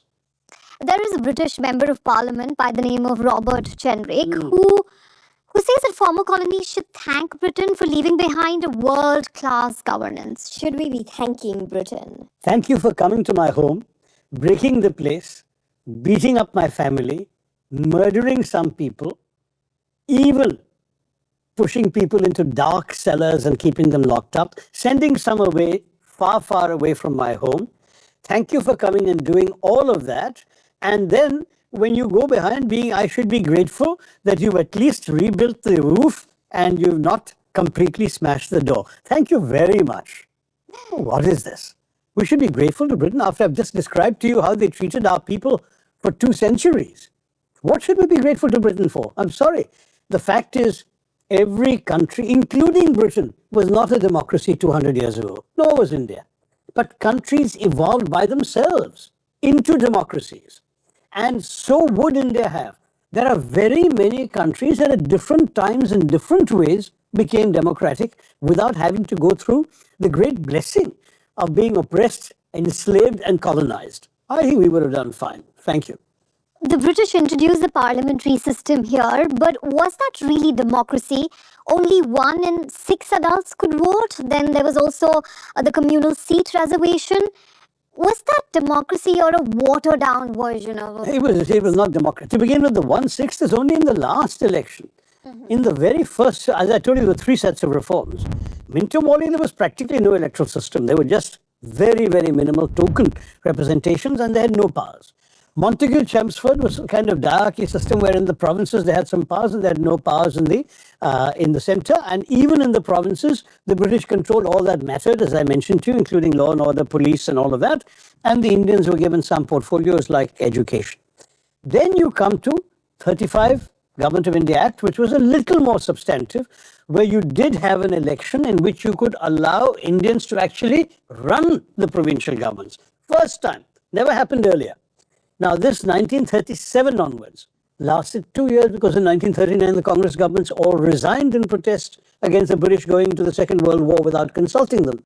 Now, that has been essentially the entire experience of parliamentary governance by Indians in British rule. That's it. Do you think that living under British oppression, that made Indians ache for self-rule even more? Yes, I mean, look, this is normal, right? I mean, frankly, when you've got a bunch of people who don't look like you, sound like you, talk like you, eat like you, dress like you, speak like you, or care for you, ruling you, wouldn't you want to have some control over yourself? I mean, that's normal human nature. So, yes, Indians began to demand self-rule quite early. The most violent assertion of it was the revolt of 1857, when a number of people said, why are we tolerating these guys? Throw them out, kill them. And it was a violent revolt and was equally violently suppressed. For example, in Delhi alone, the British butchered 150,000 men, women and children, including large numbers of women and children, civilians, in the streets to teach them a lesson, quote unquote, okay? So it was ruthlessly violent. Thereafter, Indians said, okay, so these guys are too powerful, too strong, we can't overcome them this way. So we gradually started trying to prepare ourselves to challenge them differently. In 1885, which is 32 years after the revolt, you have the founding of the Indian National Congress. And these were largely educated, English-speaking, Anglophone lawyers mainly, and people like that, who were participants in the colonial system, but felt it unfair that they had so few rights. Certainly, the British began to realize this had great potential, because if you look at the first 20 years of the Indian National Congress, pretty much every community can be found amongst the presidents. Christian presidents, Muslim presidents, Parsi presidents, Hindu presidents, from all over the country. It was really emerging as an incipient national movement, even though it was still polite, working within the British system, writing petitions and so on, passing resolutions, that kind of thing. That's why in 1905, the British created the Muslim League. They said, how do we divide these guys? We can't afford to have a movement emerging where every community is serving together. Let's divide them. And then you start seeing the British say, okay, we better give them some things, some small token things, represent them in the Viceroy's Legislative Council, where the Viceroy and the whites control the majority. Viceroy, in any case, makes all the decisions. Give them gradually, by 1919, some opportunities in the provinces. So this is kind of slow and gradual eking out of concessions, only in order to stifle demands for more. This is where they encountered the challenge of Mahatma Gandhi, who completely transformed the movement from one of these decorous writings of petitions and passing of resolutions into a mass mobilization. You mentioned how the Muslim League was, in a sense, created by the British. Internet asks, was it also Hindu Mahasabha, and were they really British loyalists, so to say? And on the other hand, was Congress, communist and revolutionary the ones who were really fighting imperialism?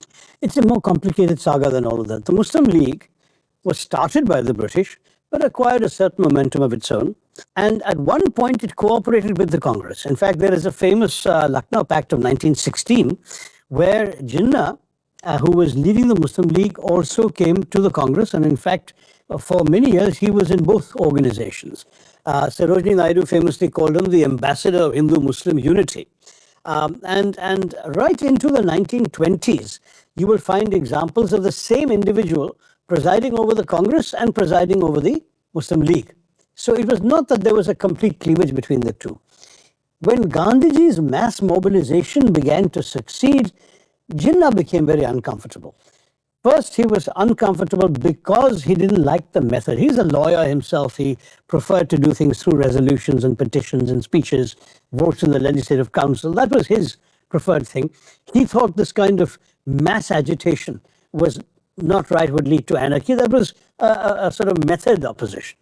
But his second worry, which turned out to be in the end a more decisive worry, was that he thought if you mobilize the masses, then the majority will be Hindus, and that majority will be the ones who claim the freedom for themselves. And where does that leave me and my community? It's not that he was a particularly devout Muslim, but I think he probably felt that once the leadership passed into the hands of people like Mahatma Gandhi, there would be no space in the corridors of power for someone like him. In fact, his initial reaction was not to sit and protest. His initial reaction was to walk out. He went off to England and started a very successful, flourishing law practice instead for a few years. But it was the Aga Khan who went to London and said, please come back and lead the Muslim League, because without you, the League is basically about to collapse. And he comes back in the 30s, and that's when the whole story changes once again. And the League also begins demanding independence, but demands independence for themselves. Not initially, but after the 1937 elections, on the basis of the 1935 Act, what happened was the League didn't do that well in Muslim seats. And it wanted, nonetheless, the Congress to acknowledge it as a representative of the Muslim people. Congress said no. Congress said, we're very happy to form a coalition government with you, for example, in UP, even though we have a majority. But you cannot be the only representative of the Muslims. We have Congress Muslims who can be Muslim ministers. Think of someone like Rafi Ahmed Khidwai, for example, who's a very famous Congress leader in UP, who had also been elected. He should also be a Muslim minister. Why should you, the League, alone? It was on that issue that they split. League wanted to be recognized as the sole representatives of the Muslims of India, and Jinnah as the sole spokesman. Nehru said, you can have your role, whatever votes and seats you get, you're entitled to, but we represent everybody, including Muslims, and that was unacceptable to Jinnah. So that was where the parting politically came. It only came in the late 1930s. But as I mentioned earlier, when the Congress resigned ministries in 1939, that's when suddenly the League got an opportunity they never dreamt of. They hadn't been elected, but they could form the governments now. Now, you asked about the Hindu Mahasabha. Hindu Mahasabha was also a very small party, 3-4% of the Hindu vote. The bulk of the Hindu vote was going to Congress. Or in Punjab to the Unionists, in Bengal to the Keshak Mazdoor Punjab Party and so on. But in this particular situation, what you saw was that the Congress yielded place by going to jail in the Quit India movement, yielded place to governments the British could appoint, who had not been elected. And because the British couldn't just have Muslims ruling, they offered the Hindu Mahasabha also an opportunity to participate in government. So to that degree, yes, you can say the Hindu Mahasabha collaborated. You can also argue that the Hindu Mahasabha was never very keen on supporting the Indian National Congress's independence movement because they felt they would gain more for Hindus by collaborating with the British. And this is not an argument that was hidden away. They made it quite openly. They said, if we start opposing the British, we don't have the numbers that the Congress have, who will we be? If we cooperate with them, they'll give us positions. And so it turned out they gave them positions. In all fairness, Dr. Ambedkar took a similar stand.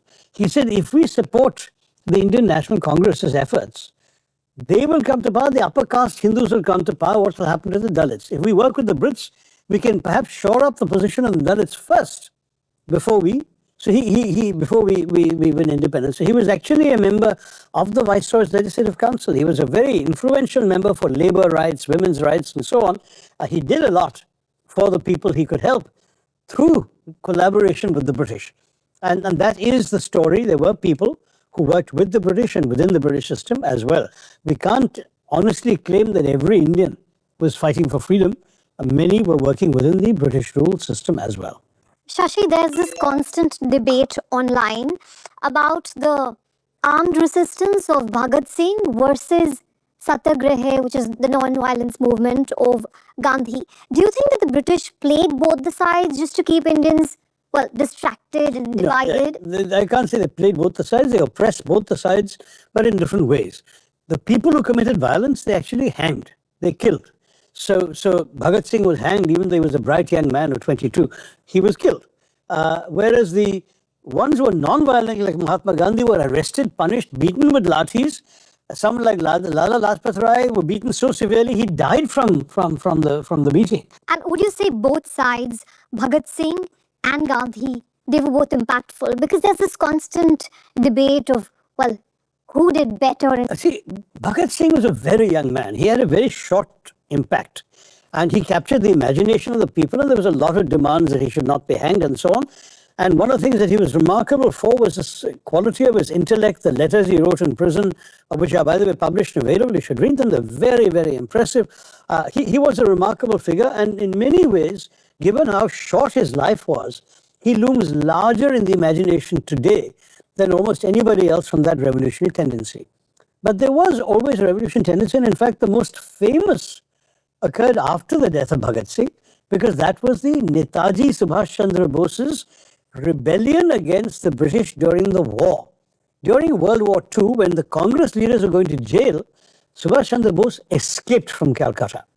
In fact, he disguised himself, got to Afghanistan, from there traveled in a German submarine, got to Germany. Why?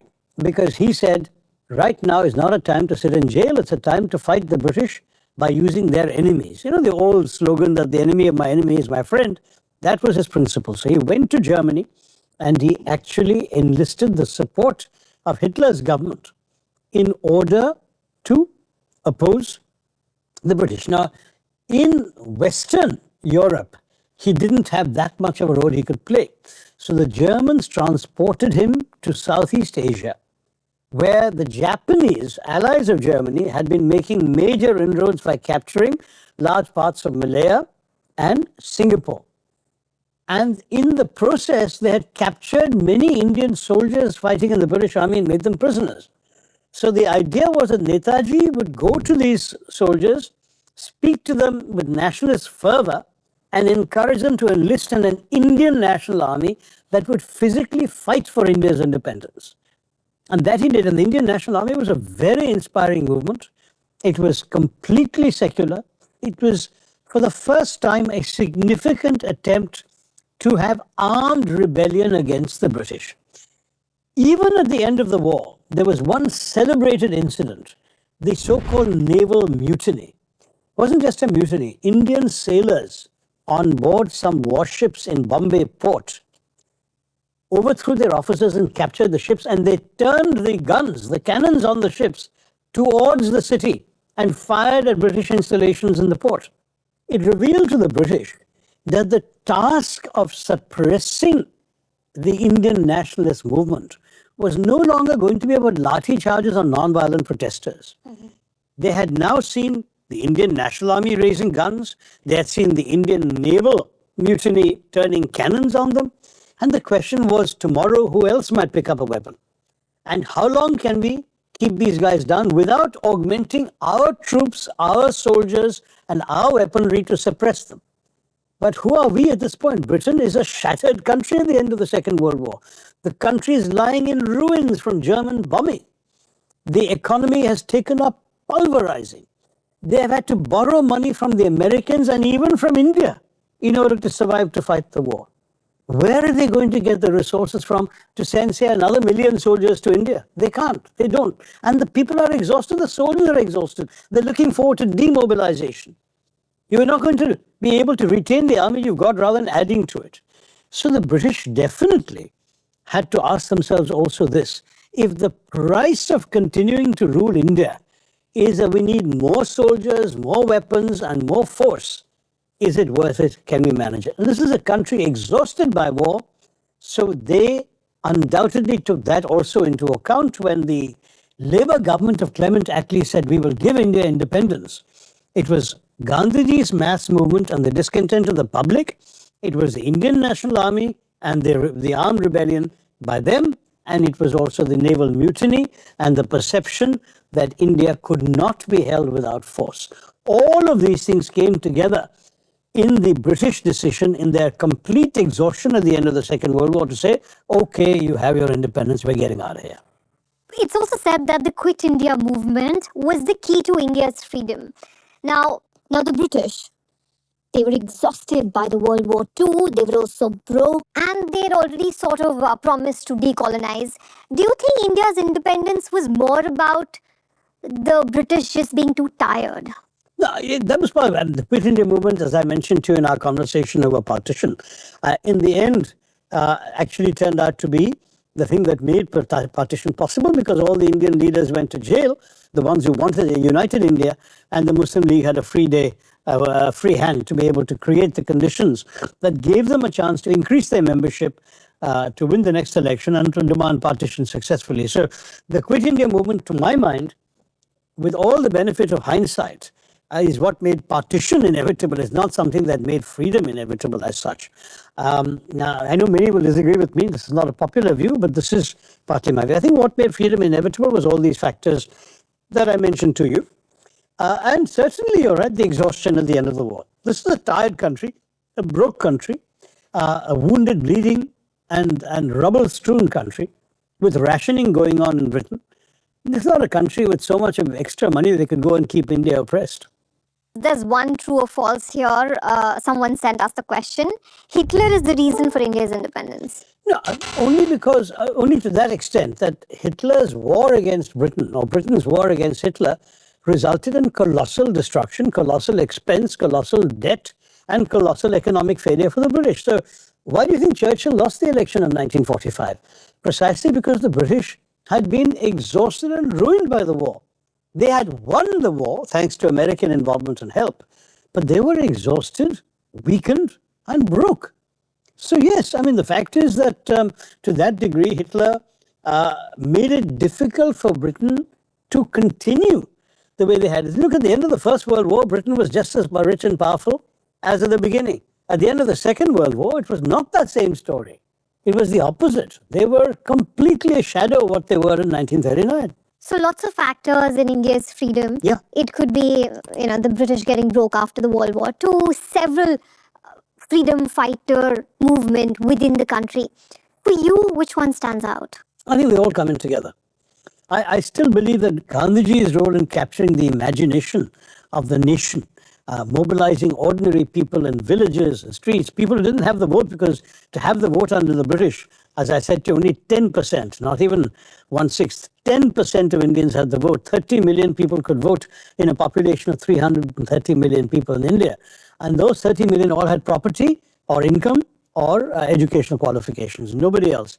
But people who didn't even have the right to vote were inspired by Gandhiji to come out in the streets, to protest, to conduct satyagraha, to demand independence. That was one major factor. Second major factor was definitely the British exhaustion at the end of the war. Third major factor was the armed rebellions, because it suddenly meant that it was not just a question of continuing the old system. It meant you to have the resources and the will to redouble your military presence, put more people in, more weapons, more soldiers, and that they were just not in a condition to do. So I think all these factors came in together to give us our freedom.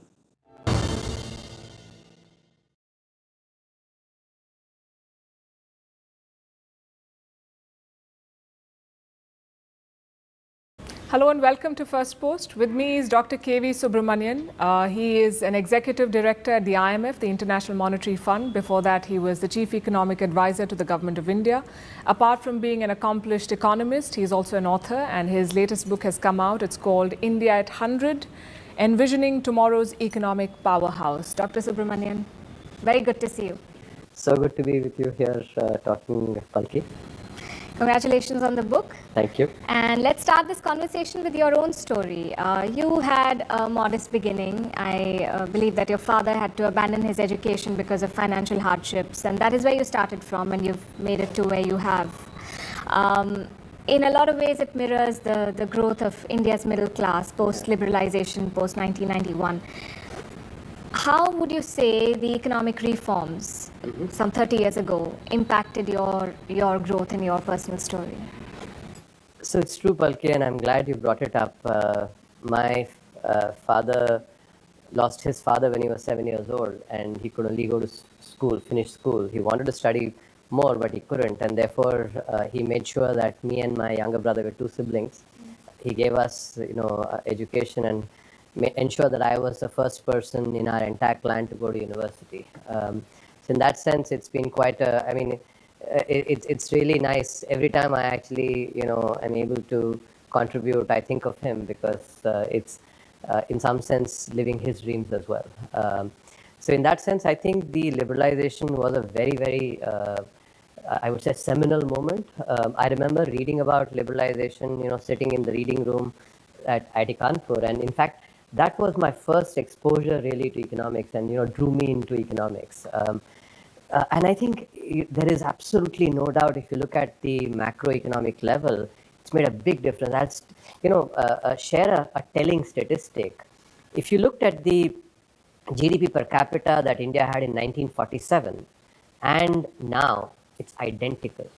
9,000 rupees was the GDP per capita, in 1947, 3.3 rupees to the dollar. So it was about 2,730, which is exactly what it is now. That essentially, now in between, I think that's the story of liberalization. From 2030, we brought it to $300 per capita, by 1991. So lost, 9 times as much. And then we've retrieved that back now to 2,730 similarly. So just think about it. Over a 75-year period, we basically, through the Nehruvian socialism, we managed to actually lose almost the entire of that economic whatever was left after the British left. So from there, I think from 300 to now 2,700, 9 times, increase in GDP per capita. That to me is really the benefit of liberalization. There's one theme I take about and actually which should resonate with everybody, all policymakers, is the importance of competition. What liberalization did for us is competition. I think no better example than the media itself. Think about the time when there was only one Doordarshan, where we used to tune in and today, and I think the competition has brought out so much, right? So all of you competing and really, healthy competition actually enhances capabilities. So that to me is really the thread that I want to, latch on to and hopefully resonate. And across the board, whether it's actually take our competitive examinations, industries, anywhere, where there's healthy competition that builds capabilities that actually enhances overall welfare. Right, and we do have the quota system, but that's a different sort of, I think, will need a full conversation on its own. Sure. The way you put it, from where we started in 1947 to the point of liberalization and now, you're also looking ahead. Yes. Your book envisions India becoming a $55 trillion economy by 2047, which is a very good goal to have, but very ambitious as well. And for our viewers, let me put this in perspective. The US is the biggest economy at this point, a little over 25 trillion. China Correct. is second at 17. We are 3.3 in 2024. Yeah. And you're saying we'll be 55 trillion in 2047. What is it that makes you so optimistic about India's potential? So I'm sure, Palki, you and the viewers would have observed, I always make any of my assessments based on rigorous data and economic analysis. Let me start by giving a couple of examples. Let's take Japan.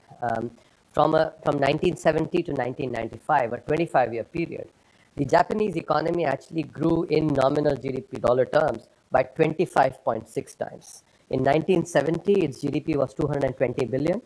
By 1995, it was $5.5 trillion. If you take China, and I didn't give China as the first example because people will say that's not a democracy, but Japan certainly was. So China from 1996 to 2021 grew its GDP by 22 times. That is the power of compounding. Over a 25-year period, compounding really works. And what I am talking about here is about a 16 times increase in India's GDP. And let me lay it out for the benefit of the viewers. If you take 8% growth, and I think that is where the ambition really is, I'll expand on that. 5% inflation, which is what has been there historic, if you look at from 2016 onwards, post the inflation targeting regime, that is despite COVID, despite the Ukraine war and the supply side problems. So I think it's very reasonable to assume, therefore, that 5% inflation should be there. I think it may be conservative, but very reasonable. So 8 plus 5, that's 13% in nominal rupee terms.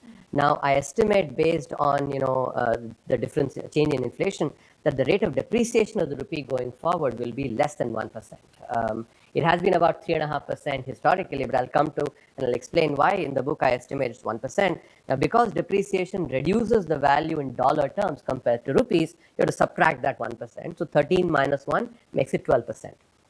Now, at 12% rate of growth in dollar terms, your GDP multiplies every 6 years. This is the rule of 72. So, 72 divided by 12, 6 years. Over a 24-year period from 2023 to 2047, if GDP multiplies every 6 years, there are 4 doublings. That's 2 into 2 into 2 into 2, which is 16 times. That's basically what I'm talking about. And I'll explain this in even more detail. In 2023, India's GDP was 3.28 trillion. Let's approximate it 3.25. So the 4 doublings means from 3.25 to 6.5, that's your first doubling. 6.5 to 13, that's your second doubling. 13 to 26, that's your third doubling. And 26 to 52, which is close to the 55 trillion. Now, this is where the power of compounding can be illustrated. If on the other hand, GDP grows only at 9% in dollar terms, then GDP multiplies only every 8 years, doubles every 8 years. So over a 24-year period, you don't get 16 times multiplication, you get only 8 times multiplication. This is what Japan and China actually saw. They grew at very high rates in dollar terms during their 25-year period. So we need to seek inspiration from that, and I think India can. If you look at historically, India has grown at about 7% in real terms. So 8% is a stretch goal, and I've kept that stretch goal so that we have that ambition, and we can deliver that 8%. In other words, the rest of it actually is not as critical as 8% growth. Let me just spend a minute on explaining why the rate of depreciation is likely to be lower. So if you look from 1991 onwards, the rupee has depreciated on average by about 3.5%, annually. Now, this has been during a period where India's inflation has been about 7.5%. Now, one of the fundamental credos in international economics is that if a currency faces higher inflation, its value in purchasing power terms actually erodes faster, right? For instance, to make sure things are understood very well, if I have 100 rupees in my pocket today, with 5% inflation, I can buy only 95 rupees worth of goods or services next year. If you take the US where inflation is 2%, $100 worth of money in the pocket can buy $100 worth of goods and services now, but only 98 next year. So the 5% inflation is eroding value of the rupee much more or much faster than that of the dollar. When inflation was 7.5%, it was eroding even faster. And that is why one of the fundamental aspects, therefore, is that higher the inflation, higher the rate of depreciation. Conversely, therefore, lower the rate of inflation, lower the rate of depreciation as well. So a fall from 7.5% inflation, which is what has prevailed in the past, to 5% now with inflation targeting regime in place, will shave off at least 2.5% on the rate of depreciation, which is why I think actually the rate of depreciation is about 1%, not 3.5%. Right. You've done a lot. You've done your math, obviously. There are a lot of assumptions there also, and there are a lot of variables. When we're looking at a 25-year projection, then obviously a lot can change. So let me just intervene. Actually, say I wouldn't say assumptions, Palki, in the sense that I'm building everything ground up. Not just that, I've also tested the framework for previous 25-year periods. Even, for instance, the 8% growth that I've talked about, actually in one chapter, I've devoted an entire chapter to looking at the investment rate that, what investment rate and what productivity can deliver. So everything I'm building it grounds up. In some sense, rather than sort of just being superficial and making an assumption about the growth rate itself, I'm building it from more, No, when I say assumption, of course, it has basis in your understanding of the subject and so on and so forth. What I'm trying to say is that even in the last 10 years, if you were to look at this 10-year period, India has seen stupendous growth. We've emerged as a force to reckon with on the global stage. But there have been challenges. There has been a pandemic, which no one could have foreseen, and the disruption was immense. Tell me about it. Right?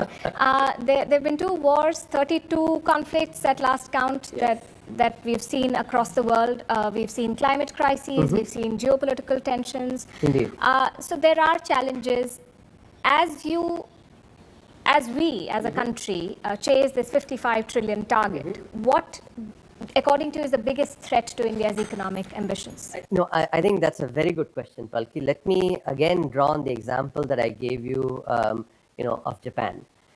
As I said, Japan's GDP multiplied 26 times from 1970 to 1995. Now, this was not a honeymoon period for the economy. There was the Vietnam War. There was the oil shock, which led to hyperinflation in the United States, double-digit inflation, and therefore growth was impacted. In fact, that kind of inflation the United States has not had ever since, even during COVID, for instance, and following the Ukraine war. So Japan actually managed to grow its GDP 26 times despite these challenges. I think there is an important lesson in there. If you take China as well, which I gave the example of, it's multiplied its GDP 22 times. It did that during this period where there was the global financial crisis. There was also the COVID. So I think whenever one looks at a 20-25-year period, headwinds will certainly be there. Equally, there is also possibility of tailwinds. That's the balance that you have to keep in mind. I would rather not focus only on the headwinds. I would say there are both of them. From the perspective, because you've asked me about this, the headwinds that I see, I think there are a few. Certainly, climate change is one, and I've written about it. Therefore, there is the possibility of already we are in there, the deglobalization, and I think as a result, the impact possibly on some of our exports. And also, industrial policy actually changing tack in many of the advanced economies when they're facing competition. So those are actually, I think, potential, headwinds that India will have to face. But here I'll give you an example, again, one more. So when I think about, the potential that I'm assessing about the Indian economy, I think about how Sunil Gavaskar assessed Sachin Tendulkar's potential in 1993. At that time, Sachin had played cricket for about 4 years and he had performed. Based on that performance, Sunil Gavaskar said, if he does not end up with at least 30 international hundreds and 15,000 runs, I'll be very disappointed. In a similar way, based on past performance, I'm assessing India's potential. No claims to be Sunil Gavaskar of anything, let alone cricket. But you're saying India will be the Sachin Tendulkar. India will be the Sachin Tendulkar of the global economy. And the important lesson here is, it's not as if Sachin did not face challenges. He had the tennis elbow surgery. He had to, bat at a different position during Greg Chappell's, so they may be self-created, there may be, other challenges. But I think the important point is he worked hard and, creatively worked to overcome these challenges, which is what India will have to do as well. Any 25-year period will obviously not be just a straight line. There will be challenges, headwinds and tailwinds. But I think the important part is we should keep our focus on delivering that 8% growth, and across 27 chapters, I've laid out what are the policy steps we need to take. If we do that, I have absolutely no hesitation in saying that we can, counter those headwinds, utilize the tailwinds to deliver this ambition. Yes, and since we're talking about challenges, we're meeting on the 7th of October. Last year on this day, we saw an attack on Israel, and that sort of set in motion events that have impacted the whole world. Yes. Now we are seeing an even bigger conflict loom between Iran and Israel and the fighting that's going on in Lebanon. How do you think this impacts India, and do you think that a wider war in West Asia will be detrimental to India's interests? Again, I think that's a nice probing question, Palki. So let me, give you a sense of why I think the focus on our own policies is really critical. And I gave the example of Japan and China, which actually focused on their domestic economy. If we take the various components of GDP, India's GDP, so GDP is comprised of, you have consumption, you have investment, you have government spending, and exports minus imports, or what are called net exports, right? About 60% of India's GDP is accounted for by consumption. 30% is investment, and the remaining 10% is basically government spending, with the net exports contributing a much smaller portion. Imports being actually higher than exports overall. Why am I saying this? I'm saying this to highlight that 60% of the consumption, that is domestic. Investment, actually, FDI is about 100, maybe 1.5%, maybe 2%. Even if we go to 3%, it's still a small contribution compared to 30% overall investment in the economy. And 10% government spending is what the government, decides here. So in other words, if we start thinking about it more rigorously, in my opinion, we end up sort of, I think, overestimating the impact of the global economy on India. Because as you can see through these numbers that I've shown, that a large part of our GDP comes from domestic sources. Yes, but we're talking about West Asia, which is an oil-producing region, yes. And we are an oil-dependent country. True. We import a lot of it. So True. Any disruption in the oil market has a direct bearing on our finances, both individual and at the government level. Indeed, I think, but I'm saying again, if we look at it using these numbers that I said, right? So, I've looked at this. If you take, for instance, the impact of oil earlier, when for instance, there was administered prices in whether it was petrol, diesel, etc., it would directly impact our fiscal deficit. Now it does not, because those prices actually, are passed on, and rightly so. So fiscal deficit is not going to get impacted by the crude oil price directly. What does get impacted is inflation, because you have, especially transportation costs can go up, and middle class actually uses petrol. But the component of that overall contribution to inflation is about 15% maximum. And so even if, let's say, if there is a $1 increase in the crude oil price, the impact on on inflation will be about 1/15 of that, or 6% or so, right? Of about 15% of that. Through that, the impact on consumption again actually is not very high. I think that's what when you crunch to these numbers and start thinking quantitatively, what I'm trying to say is that yes, these factors are there, but I think quantitatively they are not as important, and therefore, as long as we ensure domestic policies are done well, I think we can tide over, So governments cannot blame international disruptions beyond a point. Beyond a point, indeed. In fact, actually here, I'll put far more onus, on the state governments. Because irrespective of the, political dispensation, since 1991, central governments have pushed on reforms. Some governments more so, some others not as much. But really the onus, when I look at whether it's on governance or on reforms, it is on the states. For instance, one of the things that puzzles me when I was part of the government, it used to, but certainly now, is that when the central government budget is presented, there's, a full set of attention, a full party and questions asked, rightly so. But why is it the case that, when state government budgets are presented, nobody pays any attention? There isn't a single media channel that basically goes and asks, let's say, the Maharashtra government or the Gujarat or the, Andhra Pradesh, Telangana, Tamil Nadu government saying, what reforms did you do? How did you enhance the, quality of life of the common citizen? Manufacturing, we talk a lot about manufacturing. Again, if you start analyzing carefully, almost 80% of policy relating to manufacturing is at the state level. Land, that's a state subject. Labor, good part of it actually is a state subject. Power, which manufacturing sector firms need, that is basically again states, because if they give free power to their farmers, it becomes costly for manufacturing firms. Ease of doing business, all the permissions that are to be taken, whether it's actually land permissions, environmental, all these are states. So what I'm trying to say is that rather than trying to always say, oh, the international situation isn't, let's say, as favorable, that to me is not good enough reason. If our state governments in particular can actually, pull up their socks, and we citizens need to highlight to them that, you need to start talking about reforms and we need to ask questions. And this is something I'll, use your platform to also put the onus on a CII, a FICCI or an ASSOCHAM, saying, why aren't you holding seminars basically after the state government budget together with the media and saying how many reforms were done?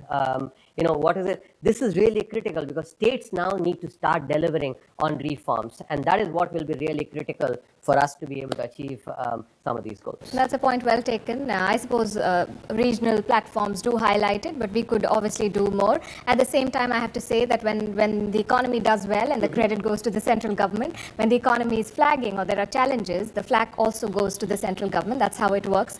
No, I concede that, Palki. I think that's rightly so. But, when you get, let's say, bouquets, you should get big bats too, and that's a fair game. All I am trying to point out is that, while the macroeconomy, of course, is a responsibility of the central government, there are aspects actually which are, the responsibility of the states. Absolutely. And I think it is really critical to make sure that, because responsibility and power are two sides of the same coin. When it comes to, for instance, things like GST or other aspects, states focus on their power, saying you're stepping into our shoes, which is they're exercising their power. Rightly so, do that. But then what about your responsibility? What about delivering on some of the reforms? And I think I have absolutely no hesitation to say that overall states have actually disappointed in the last 30 years. Some of the states are doing very badly. Their debt situation is very bad. Debt situation is very bad.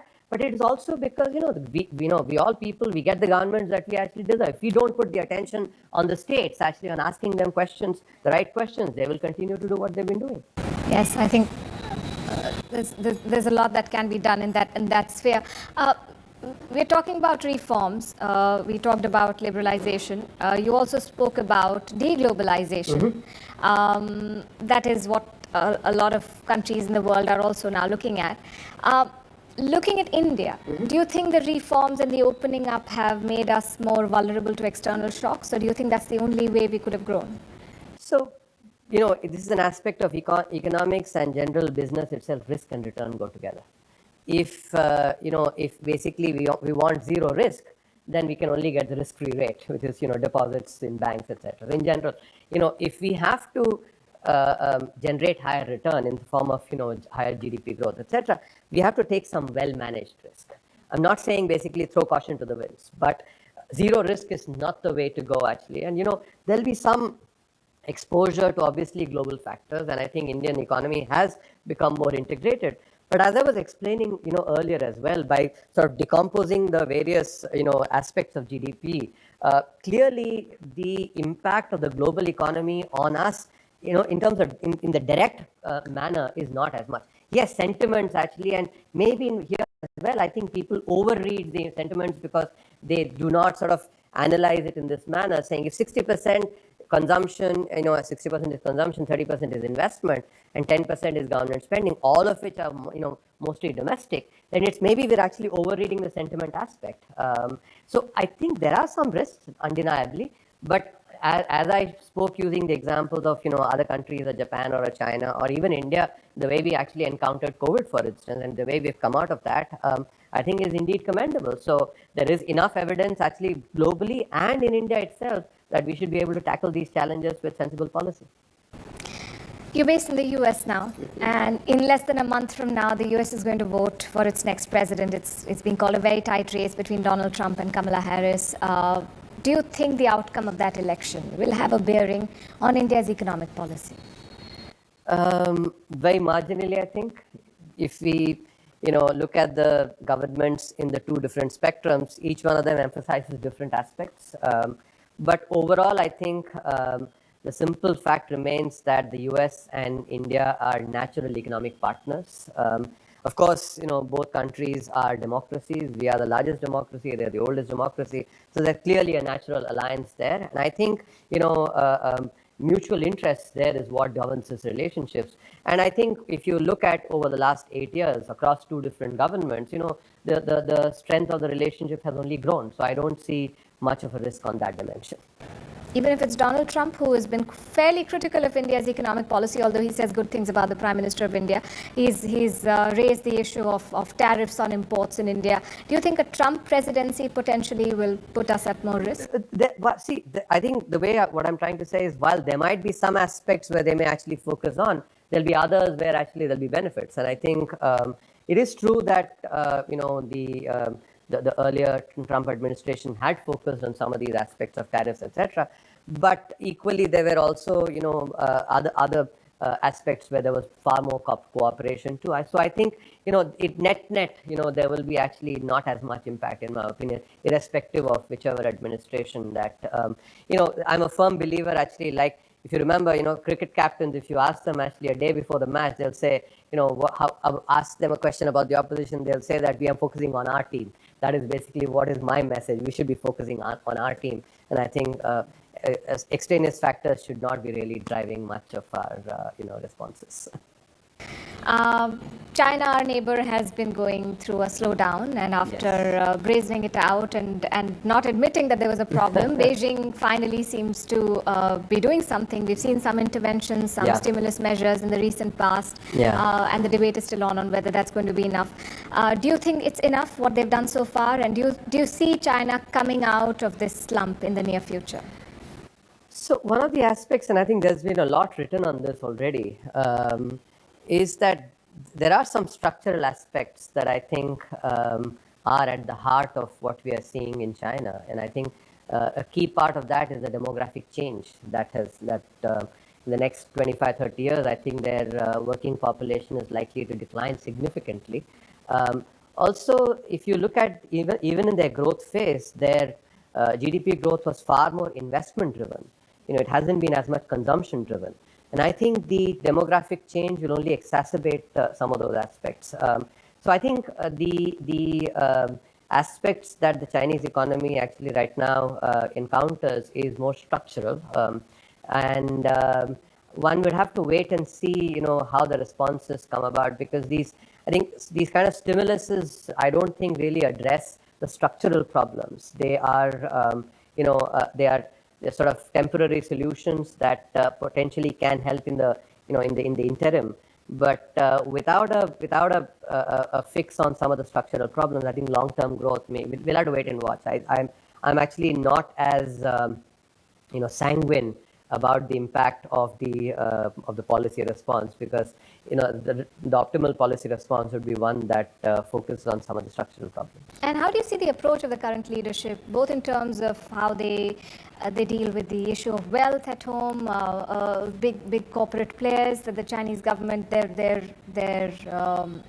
engagement and their interaction and the actions that some of them have faced, their engagement with the rest of the world? Do you think that also has a bearing, their politics and their policy has a bearing on the way the economy is moving?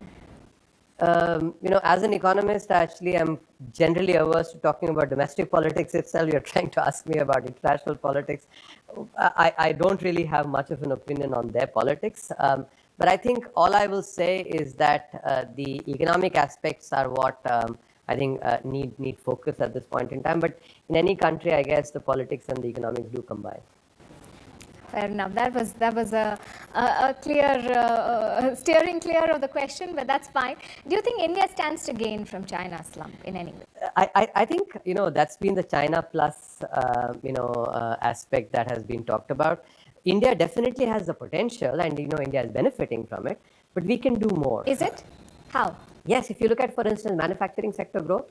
Last year, if you look at the economic survey numbers, manufacturing sector grew at 9.8% on a GDP growth of 8.2%.